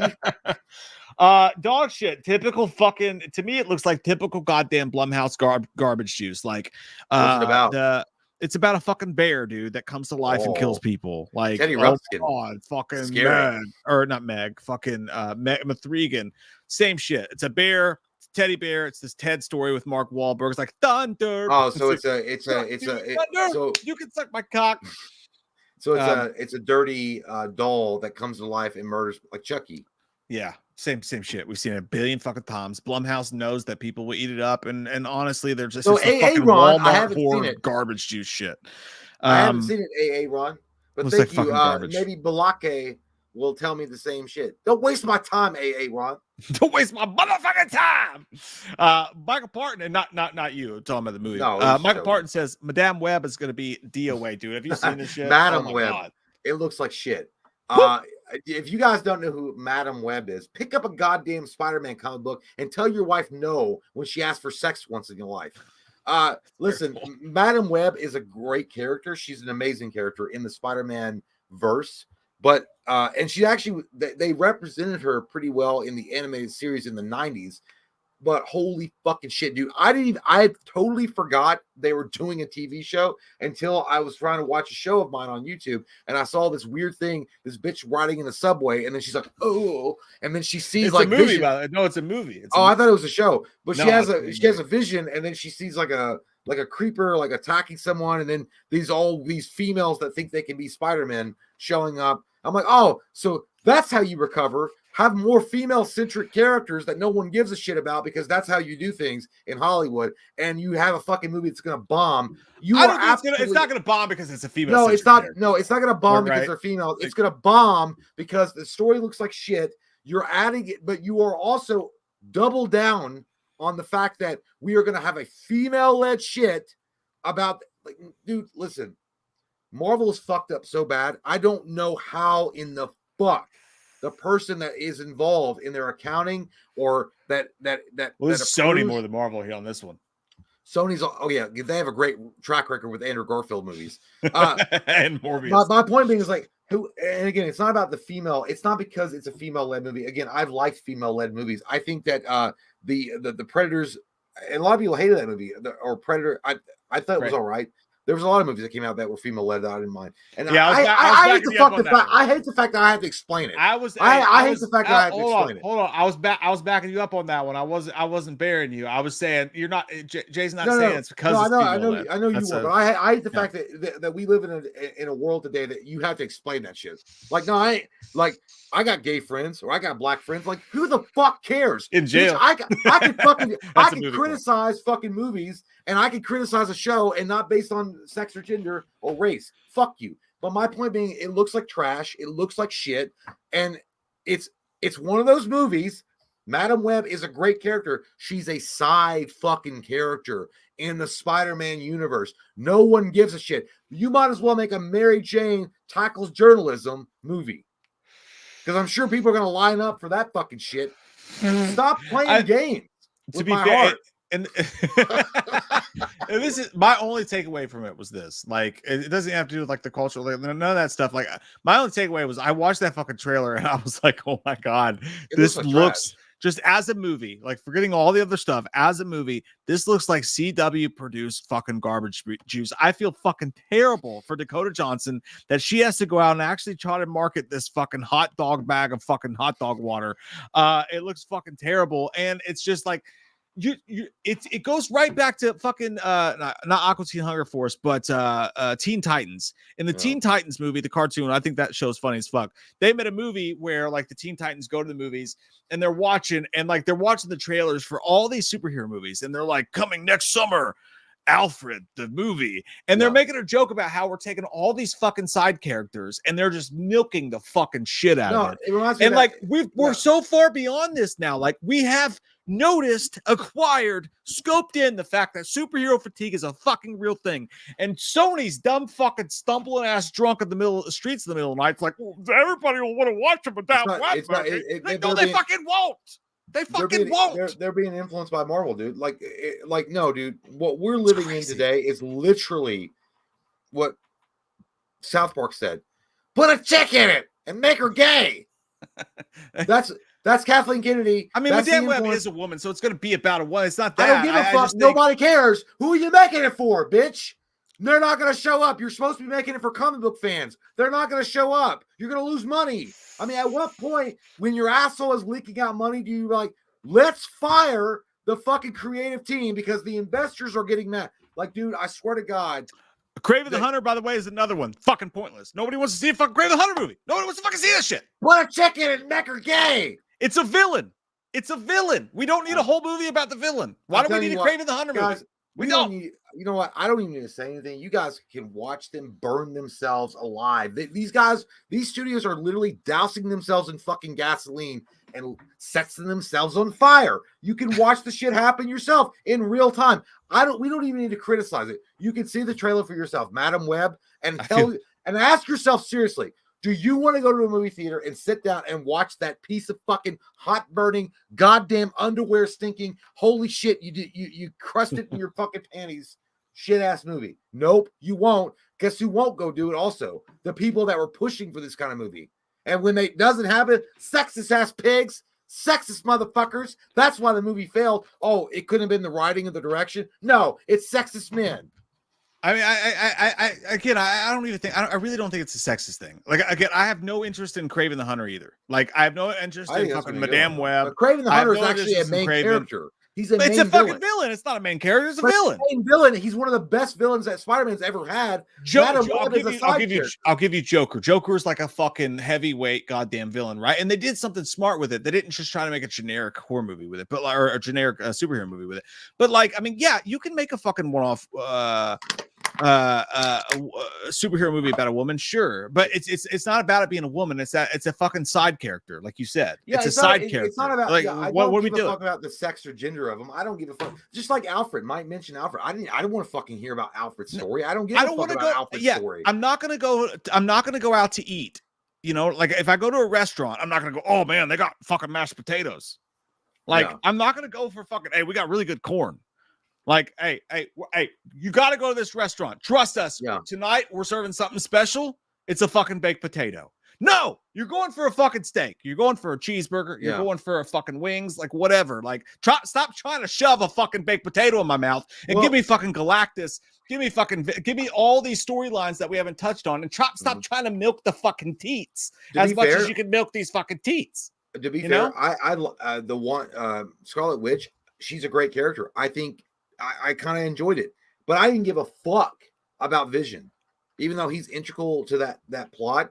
I think Vision, like, even when I was a kid and I was reading the comic books back in the day, before there was ever any Avengers movies, I thought Vision was one of those boring characters ever. Like, yes, I understand his struggles. He wants to be human. He's an android. But I was like, oh my God, this tired ass cliche. I didn't give a shit. And then he shows up like, yay, okay, Vision's in it. But then they made a whole fucking series about him. I don't give a fuck. Just like I didn't give a fuck about Ronan and the Hawkeye thing. I like Hawkeye. I think he's a cool character, but I don't give a fuck about the Ronan. I don't want to, you know what I mean? So it's not a sex thing. It's just a fucking bad decision thing. Let's talk about sex, baby. Yeah, let's talk about you and me. Let's talk about Charlie Sheen and all the things. It's so weird that we live in an age that you have to have a fucking like a disclaimer before you talk about your opinion. Yeah. Before you get canceled. It's so fucking annoying. I got a pee, Jay. I got a pee. Piggy gotta go pee. Oh. Look what you did, Michael Paul. I had to go first, but you go first this time. You went the last 2 times in a row. No, I know you go first this time. Okay, good, because I really have to go. But I didn't think you were gonna let me. Yeah, that was my birthday's coming up. I'll be back. It's my birthday in 3 weeks, dude. Come on, what the fuck? Oh, Christmas crunching Christ. Anthony Fitzgerald says better film, Halloween Kills or Scream 2. It's Scream 2. It's Scream 2. All right. I like Halloween Kills. Scream 2 is a better film. Scream 2 had a better soundtrack. Scream 2 was a better follow-up to it was a direct follow-up to the original, you know. I think Scream 2 is heads and tails 1,000 times better than Halloween Kills will ever hope to be. But it's an interesting question that you asked, for sure, my friend. Jay may disagree. I don't know. Ed Boy Movies, thanks, buddy. Hey, dudes, was thinking of comic book films. Push, Chronicle, maybe Jumper. Don't know the budget for those movies, but I appreciate the concepts and writing and feel to them. Nice animal perms, by the way. Look, Chronicle, yes. Jumper, Push. I don't even remember Push, to be honest with you. I think one of the worst genres in the history of the world is shitty half-cocked superhero movies, like Jumper. Like, I could not fucking get myself to watch that. Chronicle fucking ruled, though, because they threw in the found footage. It was a little darker. It was a little more twisted. I do appreciate that. But, like, 90% of them, like, you're right. It's like, hey, we don't have any fucking rights. But people fucking love this shit. So we should just slap something out there, right? We should just throw some bullshit out there. That's what a lot of those movies felt like to me. Assault. Like those, like one of the worst, like which genre is fucking worse to you guys? Seriously. Do you hate rom-com spy movies? Like, oh, he's a spy, but she doesn't know. Like, do you hate rom-com spy movies worse? Or do you hate fucking like shitty hitman movies worse? Like, it's a hitman and they're a super karate expert and like no one gives a fuck and it's like a generic story, but they can see the future, like whatever the fuck. Like, which one's worse? Because they're both shitty fucking genres. Those genres suck shit. They never have anybody interesting in them. It's always fluff. It's always ass juice. Yeah, that's what I'm thinking. Adrian Bart, y'all's biggest snubs from the Oscar nominations. Dude, no doubt it's fucking Godzilla -1. Absolutely fucking hosed. Fucking hosed. Godzilla -1 is it just absolutely it checks all the fucking boxes. Like, it had fucking depth, it had special effects, it said things about the world, like whatever you fucking want. The Oscars are such fucking horseshit cunt ball sacks. It's such fucking bullshit. It's a goddamn cotillion. Remember in middle school when like the fancy kids would go to the cotillion? It's fucking stupid. It's a bunch of people walking around dancing together just so they can be, I got dressed tonight because I'm rich and you're not. Fuck you. We still do that shit. And that's what the Oscars are. It's a fucking joke. These people go, we're not going to watch the movies. You have to campaign. You have to campaign. You have to sell us on your movie. Like, which movie's more popular with like the smart people? No, do you people watch movies? Because if you fucking watch movies, then you should be able to watch a fucking movie that came out and be like, that one's good, that one's fucking not. The Oscars is a fucking disgusting joke. I hate it. And Liberty Bibberty. All the time. I fucking hate the Oscars. But yeah, my biggest snub is absolutely Godzilla. Did you watch that shit? What? The Oscars? No, it hasn't happened yet. It comes out in like or the what was the one before that one? The Golden Globes. No, the Golden Globes. Yeah, it's all fucking horse shit. Like, you're gonna tell me the same fucking 7 movies have the best script, sound editing, fucking all that shit? No, they're the ones that they got their dick sucked the most. They got a little fucking. Well, half the time, if you look at I don't know, it was a few years ago. Like, it kind of got exposed for the corrupt bullshit that it is when they were asking them, did you even see the movie? Like, no, I ain't seen it. It's such a but joke, but it's culturally relevant, so I'm gonna vote for it. yeah. Like, bitch, you ain't even seen the fucking movie. The only reason people watch the Oscars, the only reason the everyday average Joe watches the Oscars is because they want to see, hey, maybe Will Smith will slap Chris Rock. Maybe they'll fuck up the Moonlight nomination and give it to La La Land. The only reason anybody actually watches that shit is to see if something goes wrong live with all these fancy fucking fake assholes. That's it. I did watch Moonlight. Not a bad movie at all. No, I thought it was pretty good. I didn't think it was bad. I didn't know what it was about. I thought it was going to be like another. That was going to be an action movie, didn't you? No, I thought it was going to be like Juice. Juice is a fucking good movie. I thought Juice was great, dude. But I thought it was going to be. I thought it was going to be like Juice. And you got a rude awakening. And then I watched it, and then I was like, "What's they doing on the beach though? What's they doing on the beach though?" But that being said, I will say it's weird because with the Barbie thing, like Ryan Gosling got nominated, but Margot Robbie didn't. The director didn't. Ryan Gosling looked really funny in that movie. I've not seen it, but he did. I saw the Barbie movie and I thought it was fine, and I had a good enough time with it, and the girls loved it. I thought it leaned way more into like politics than it ever needed to. Like, you could have just made a movie about it's Barbie. But, like, what the fuck are you doing, dude? Right. But like, I do think that when I walked out of that movie, I was like, it's weird because the movie makes fun of men so much, which I didn't mind. Like, I'm a good sport, whatever. Like, my favorite song of all time is Push by Matchbox 20. They literally made fun of that. Felt personally attacked. I could have a laugh about it. But I'll say this: I walked out going, Ryan Gosling was the best part of that movie. Like, I don't think that anybody would disagree that Ryan Gosling was the like most interesting, fun, and like part of that movie. Like, so they actually did. I don't know. Well, I feel like it's one of those things. Like, I haven't even seen the movie, but just based on what the trailers and some of the other things and the reactions, it seems like Ryan Gosling was the anchor point of that entire movie. Like, if he hadn't been Ken in that, it probably wouldn't have done as well, especially if you're trying to push like this agenda or whatever the fuck it was about, like them to do. If you'd had a weak secondary character, it would have been like, okay, well, this is not even for me. Meaning the guys or the percentage of people with dicks, it's not for you. Why don't you put that in your fucking tagline? If you have a dick, do not come see. Like, it was fun. Like, he was the fun, like, he was the parts that made you laugh the most, for sure. And I like, honestly, I would be really enjoying the movie, and then the movie would be like, by the way, men fucking stuck. And I'm like, why are we even doing this? Why, like, shouldn't we be trying to create more community and less like division? Like, what's the point of this? Why like, make a funny movie? I don't know. I thought it was going to be like Zoolander. I thought it was going to be like, it was like a self-aware, like kind of like over the top stupid movie like Zoolander was, where it was like making making fun of like the model, like, I'm so hot, I'm so fucking hot, the blue steel, and just be stupid. It's based on a fucking Barbie doll. Like, how serious and deep do you really want this to be?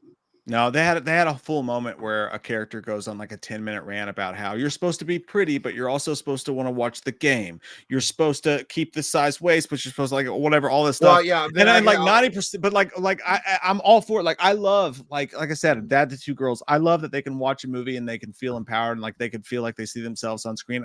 They were doing such a good job of all that. But at the end of the day, you don't need to put down another gender to make somebody feel good. Right. And at the end of the day, when like they would just take sharp turns toward, all of a sudden they'd be like, and it's because of men. And I'm like, wait, like, no, this should be about you. Stop making it about men. Like, it should be about you. Like, I want this to make my girls feel strong and powerful. Well, I don't want them to go around victim blaming and saying men are their I want them to be proud of themselves. And that, like, there doesn't need to be an extra conversation there. Yeah. And also, a lot of the shit that you're saying is just like the hardships of being a human being. It doesn't have to do with your gender. Like, everybody, like that girl's whole speech, 97% of what she said, every human being struggles with. Like, it's hard to live life. We all struggle. Life is hard. It shouldn't be about whether it's harder for men or women. We're all fucking struggling in this life. And it's so weird to make something so pure, so divisive. That's all. And I'm going to go smoke. That's not even gender. That's race. That's sexual orientation. That's all that. We're a human fucking race, man. We all fucking have struggles. We all go through a daily grind. We all are getting controlled by the fucking government in some way or another that tells you what to believe, when to shit, how to shit, what to fucking drink, what not to drink, what vaccines you need, what vaccines you don't need, what fuck, I mean, I'm not even trying to get into that, but yeah, dude, why the fuck you got to cut down another goddamn gender or race or whatever to make your point. I don't get that. Like, I mean, it's like you guys don't understand that the reality of it is it's not a race gender war that's going on. It's fucking a class war.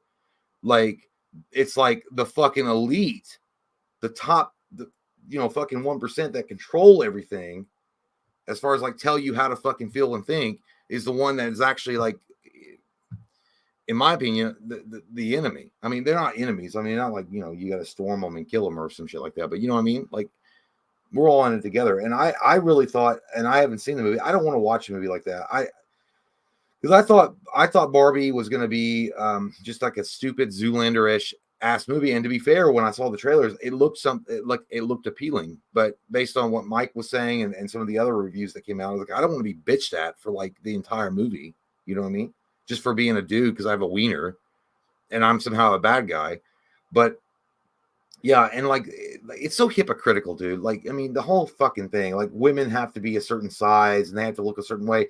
Well, don't women also say that men have to have a certain number in their bank account and they have to be a certain height and they have to have a certain group of friends? I mean, it goes both ways. I mean, don't play fucking hypocrisy with me.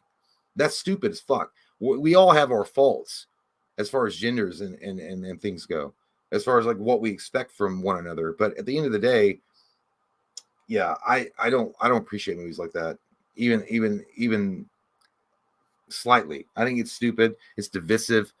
Like, if it's meant to be a joke and it's on purpose to be a joke, like, I get it. But this was not. Like, according to reviews and what Mike was saying, apparently this was like a fucking vehicle for like fuck men and I never understood that though, man. I never did. I never got that. Like, why do you think that women, like, why do you think that men perceive women as weak and needing of men? I've never seen that. To be fair, I never have. I mean, they've made movies before where there's strong lead females and they're great and men love them and they think they're awesome. Linda Hamilton, Terminator, Ellen Ripley, Sigourney Weaver. I can't remember. There's been a few. I just don't understand that mentality. It's like you guys are inventing reasons to divide people. I just think it's stupid. It's annoying and it's frustrating. So that's why when there's certain movies that come out, I'm like, nah, fuck that. I don't want to. I don't even want to fucking deal with that. I literally thought I closed out chat. I don't even know where we are. Are we caught up? I don't know. I'm sorry, guys. I'm catching up. I know. I feel like I'm in school again. I'm just catching up. I think I know. I don't know what Mike answered. All right, so I'm just gonna keep talking because that's what I like to do. I like to talk and hear myself. That's what I do. But yeah, it's crazy, man. Like, the world is fucking insane in a lot of ways. I know that I recently read or saw that the West is going after Japan for portrayals of like Tekken 8 and Final Fantasy Rebirth because of how they made certain characters look. Specifically, Tifa from Final Fantasy 7 because she had big boobs and she has, she's in shape, and they thought that was sexist.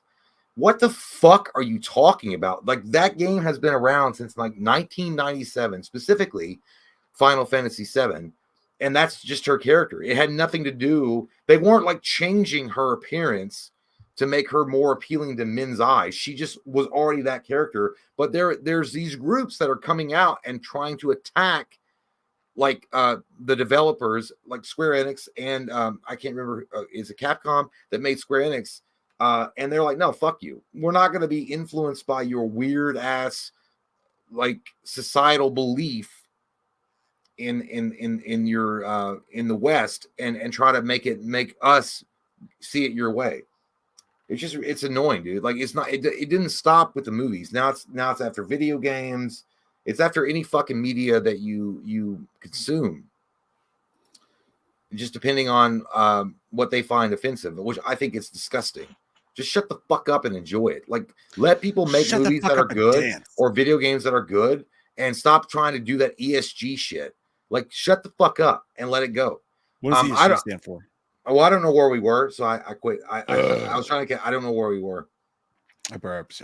We are right here with Colton, a good man, a handsome man, a man who sent us a box along with Haley that we're in a box, and it's fucking glorious. I can't wait for you guys to see it. What would be the worst for the Batman 2? Bringing in a young Robin or having the Joker from the end of the first film be the lead villain? Both rumored. That's a loaded question, Colton. Much like your dick in the night. Loaded I will say, man, and I know this might be a little controversial. I will say it. I think the worst mistake they could bring in at this point in the Batman 2 is Robin. Like, the Batman, he doesn't even know how to balance his life as Bruce Wayne or Batman. And what we saw of him, he's not even working out yet. Like, he's not even lifting weights. Well, he has a lot of fucking things going on. But like he's still in his early crime fighting career. So adding like in a Robin where he has to like be the instructor and like the father figure where he looks like a kid himself, that doesn't make any sense. So I think that bringing in a young Robin will be dumb as shit. That's dumb because Robin only comes into Batman's life when Batman is well established, when he's like got his shit in order, his demons are in check, and he can actually train and guide a young kid like Dick Grayson versus like where he's like, I'm all fucked up too, bro. I mean, we're both fucked up, bro. Like, if you brought in Robin, what are they gonna just like hang out and like listen to like goddamn Slipknot together and like, yeah, let's go. Like, that'd be dumb. Yeah, I'm with you because like while I do not want to see Barry Keoghan's Joker be the forefront, I really don't. I just think there's so many other Batman villains you can go with. Maybe he'll take his pants off and show us his dick. I think Robin's the worst way to go because to this day there's not been a good Robin on screen. Like they Chris O'Donnell, like it was weird because those movies are weird, but that didn't work. I don't know if Robin will ever work ever. On well, he's always been a point of contention because people say Batman doesn't need a Robin, and I feel like, and that's true. I don't think Robin was around to help Batman in the fact that like in like stopping crime. It was like to remind him of his own humanity. Like that, you know what I'd rather. I did like the idea that Batman became a father figure to an orphan. Yes, and that's what I was gonna say. Like, I would be way more down to see Dad. I'd be way more down to see Dad. I don't to see Dad. I'd be way more down to see Batman adopt a kid and have the kid never become a superhero, and to have all the issues and problems that he had trying to be a good dad while being Batman. To me, that's far more interesting. I think the second Batman's son becomes a superhero, it just gets corny. I don't think you could ever do that, and it's gonna work. I like that. I think that the character of Dick Grayson, the fact that he watched his family die in front of him, and that there was a connection between him and Bruce because of that, and that he knew that if Bruce Wayne knew that if he didn't direct this anger and rage that Dick Grayson had, he might become another victim or a villain. Yeah, so that's good ideas. Like, I've learned how to harness this, and you can join.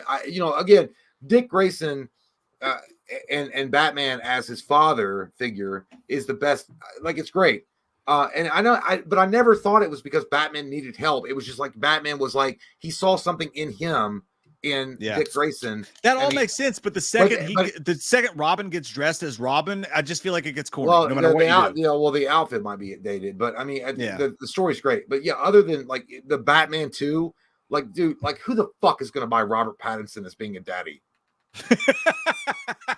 That's a good point. That's a really good point. That's a great question, Gold. Daryl, seriously, what's up, Mike and Jay? I'd like both your opinions on Loomis and Wahlberg on the new Jurassic World movie in development with the writers from the first two Jurassic World movies.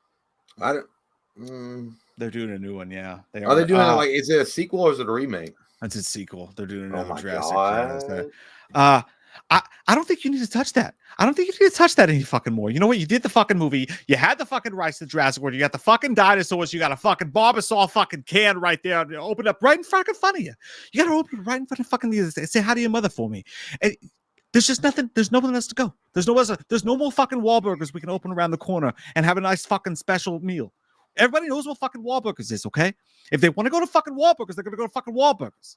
You got to do something fucking special. You got to do the fucking fighter. You got to go head, body, salt, mamby. This original fucking mamby-pamby fucking bullshit's not going to fucking work anymore.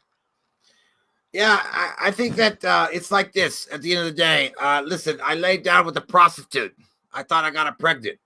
We went to the goddamn hospital. She's not pregnant. I dodged a bullet. That's it. That's the end of the day. I don't need to do it again. I learned my lesson. I'm moving on now. That's what those writers need to do. Move on with your life. Move on with your career. Jurassic Park? Goddamn dinosaurs walking around in a goddamn amusement park. Grow up. Grow up. Get a job. Get a job. That's not a goddamn writer for a Jurassic Park movie. Demon says, boys, at what point do you reckon or would pinpoint the beginning of the downfall of Blumhouse as a studio and its quality? Oh, shit. That's a deep one. I was going to say Halloween Ends, but I won't. I will say, well, we talked about this early on, like a few years ago, actually. Like Blumhouse was always like they were doing really well. They were working on some hot properties, and it's like the Rocky 3 thing. You get so used to winning, and then eventually you start getting lazy, and then you start working at the eye of the tiger goes away.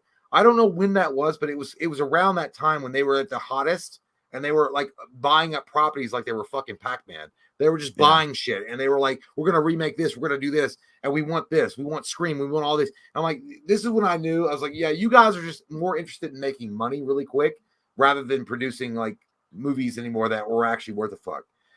For me, I will say Halloween Ends was when I knew it was over.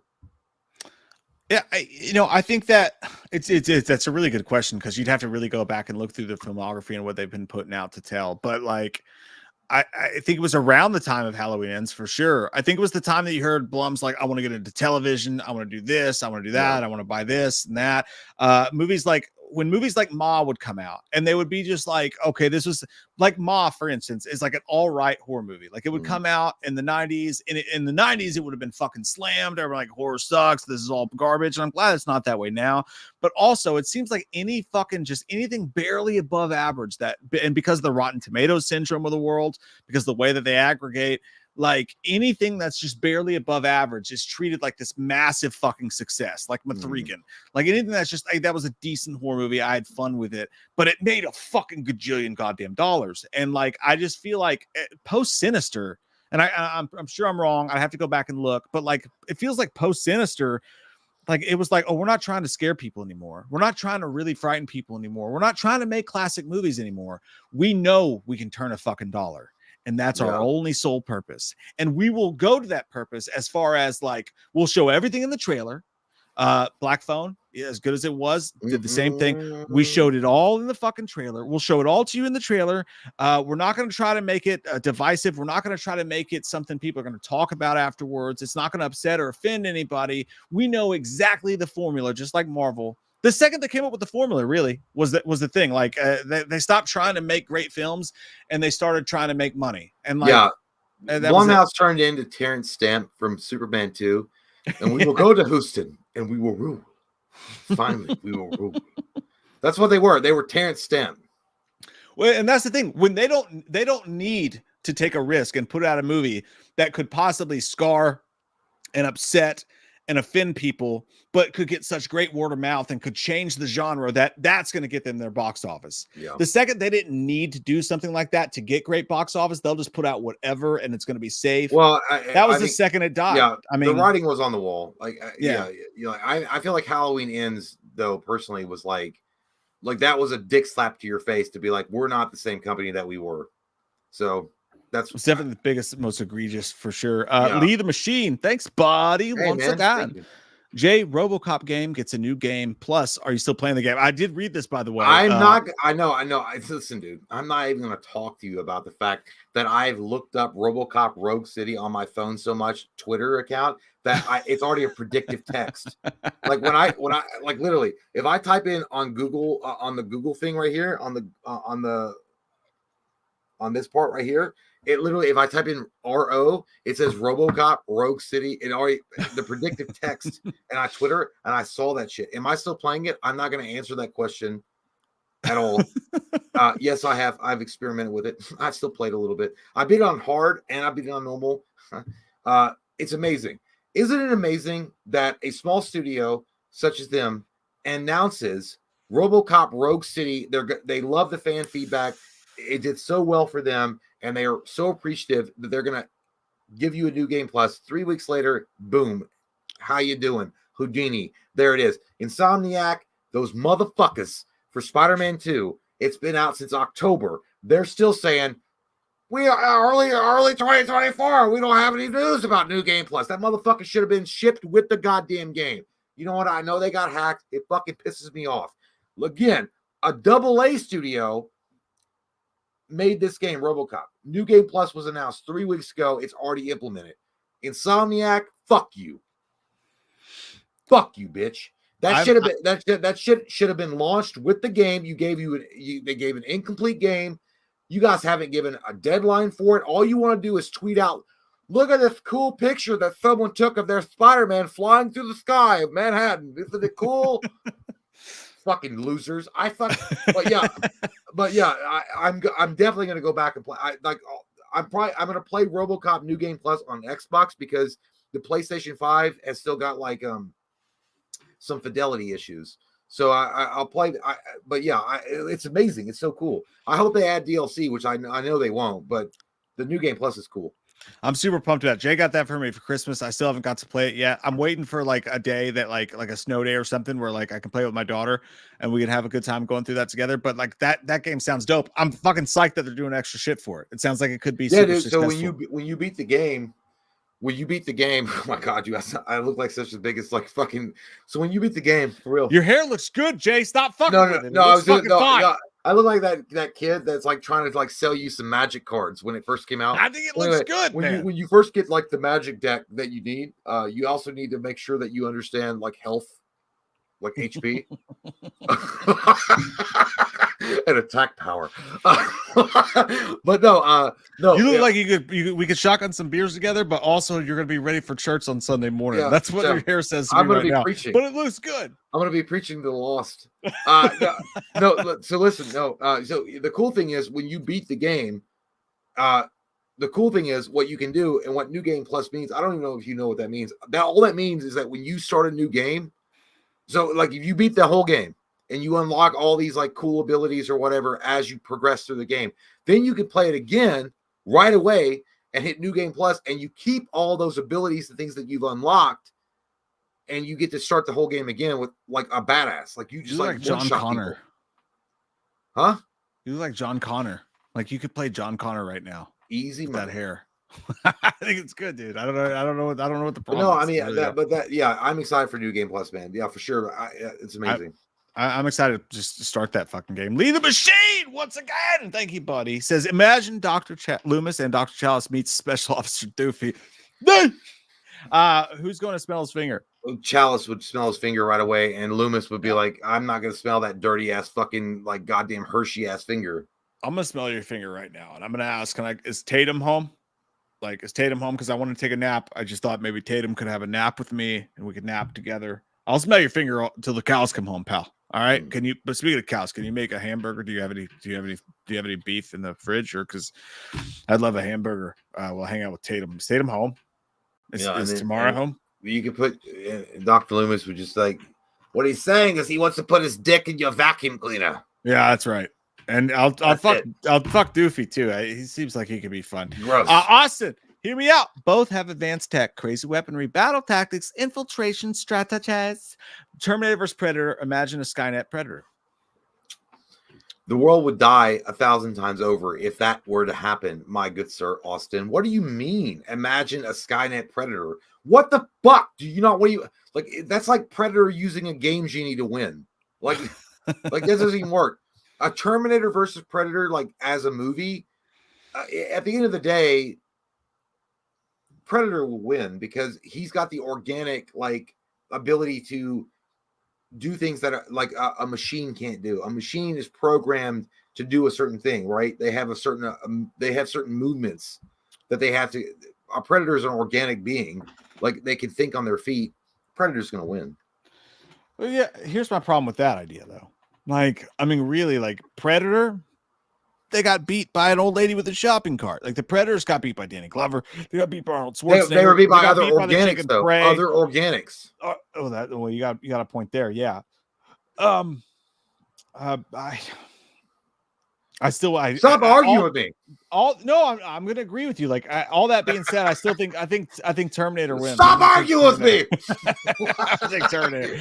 Christopher Nixon says Resurrection versus Ends. Oh, it's Ends. Come on, Ends way better. I mean, yeah, dude. Resurrection is a big sack of shit that someone left on the highway and like diaper flies. Like Ends is a body that you discovered in a sewer pipe that you don't know how to report. But like Resurrection is literally like you can see it. It happened. Like someone left a duty diaper on the side of the highway. But Ends is like, oh, I don't know how to tell them their friend is dead. Look, we can poop on Ends until the cows come home. At the end of the day, Ends. If like and it's in a way, I mean a little bit. People are gonna hate me for this. In a little bit, just a tiny little bit. It's a little bit like Batman versus Superman in that in 25, shut the fuck up. In like 30 fucking years, all right, in like 30 fucking years, people are gonna go back and they're gonna watch Batman versus Superman and they're gonna go, that is a fucking classic. I think in 30 years, people are gonna go back and they're gonna watch Halloween Ends and they're gonna go, that is fucking refreshing. Like it's nice to see a different, strange, little weird, fucking strange ass movie. With Michael Myers that does something different. Like I think Halloween Ends was a failure as far as a follow-up to Halloween Kills. I'm gonna be like that UFC fighter. You're a fucking weak man. Everything that's wrong with this world is because of you. You're a fucking infection, dude. I'm doing like the most mortal shit ever. I'm taking two fucking divisive movies and asking people to agree with me about both of them. But I'm saying this, dude. Like Halloween Ends, it was terrible for what they promised.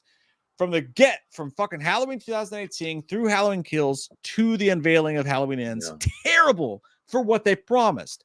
But as a piece of the franchise, when you sit down on fucking in October 2nd and you watch all the movies, when you get to Halloween Ends in 20 fucking years, you're gonna be like, it's nice to see something a little bit different. I like that movie's jive. I like it's a little bit different. It's got some spice to it. It's strange, it's weird, boy harsher. Like it's fucking. I dig its weirdness.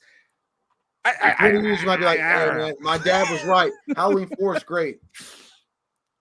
And that's probably where they should have gone from. It's possible. But at the end of the day, I will take Ends over Resurrection. That's all I'm saying. If Resurrection was a fucking cash grab dog shit, at least Ends was trying to be special. Resurrection was never trying to be special. It was always like, hey, I'm drunk and I'm eating a fucking omelet. That's like a nerdy kid trying to be cool. It's like, just be yourself. You don't need to impress anybody. That is fair. That is true. Leader Machine Bowers, dude, thank you so fucking much. We really do appreciate it. What's your thoughts on Top Gun 3 happening? I think it's amazing. Like Top Gun Maverick was one of the best movies that came out. What was it? 2022? I don't remember when it came out. It was great. Sounds right. Yeah, it was amazing. Tom Cruise, despite his weirdness in Hollywood, he's still a money-making machine, and to be fair, he seems like a nice guy, and he really cares about the project that he works on. Yeah, no, but he really cares about. But he does really care about what he works on, and he dedicates himself to it. So Top Gun 3, I'm kind of weird about it because I don't really know where the story can go after Top Gun 2, because Top Gun 2 Maverick was like the full circle. Goose's son riding with Maverick. The resolution of I blame you for my father's death that didn't, and then like now we're friends again. I really don't know what you're going to do with Top Gun 3. It almost feels like Top Gun 2 was kind of unnecessary, but Top Gun 3 really is unnecessary. But it's still cool. I don't know. I mean, I'm excited.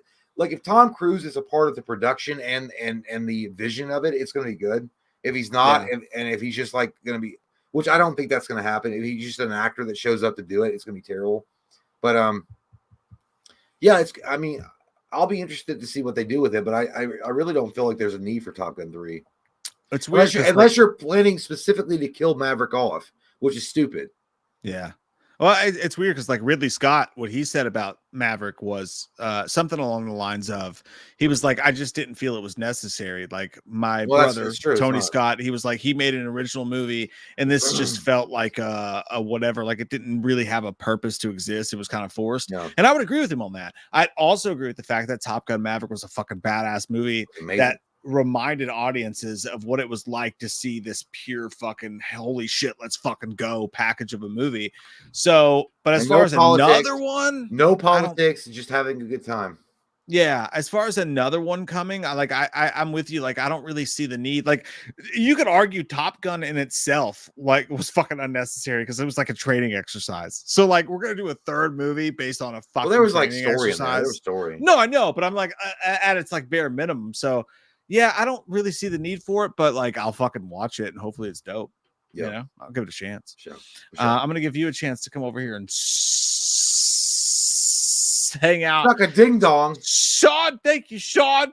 We appreciate you, dude. As far as our last poll of the night, who are you rooting for to win the Super Bowl? Overwhelming fuckingly, 55% of the audience are rooting for the Lions to win the Super Bowl. Oh. The Ravens come in second place at 19%. Yeah, a lot of people love the Ravens, man. They're like the new Pittsburgh Steelers. Like everywhere you look, like in Kentucky anyway. Yeah.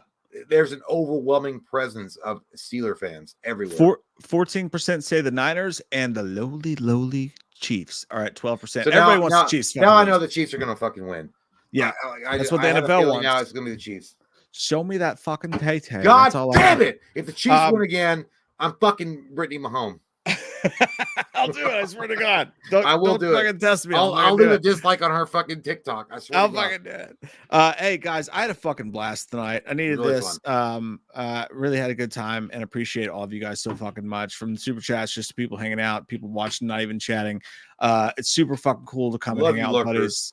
Yeah, it's so fucking cool in the middle of a crazy week to come hang out with people and just shoot shit about movies. And appreciate you from deep down inside the cockles. We love you guys. Thank you for hanging out tonight. And hopefully, as long as nothing, I can't say for sure with everything going on, but like we're planning to see you guys Friday night. So hopefully we will. Yeah, I'm thinking about starting a new band, so we don't know if that's going to match up. It could happen. I'm like the boxcar racer, Tom DeLonge. I don't know. Because I feel so mad. I feel so angry. But thank you guys. It's been a blast. We love you guys. Thank you guys so much. You guys are always an escape for us. Even though Mike looks like he literally like he looks like dude. You literally look like one of that dude like hanging outside of Spencer's. But like, listen, I got some really cool shit to show you in the back. If you just you guys ever seen a dildo that lights up and sings a song to you? Come in the back of Spencer's. I got some. Can fucking hang, bro. Got a lava lamp. You look like you smell like Burger King fries. In a car underwater with time. Dude, you look like you smell like a fucking cafeteria in high school. Like you just look like you smell like it. Swear to God. I swear to God. All right, guys. She's never gonna tell me again. Appreciate you. Thank you. I gotta go get drunk now on my own. I'm already drunk, but I gotta like finish up my evening and I'd have some water. I'd have some water. I'm gonna watch Last of the Mohicans. I'm gonna drink the rest of that beer. Love you guys. Good night. Good night.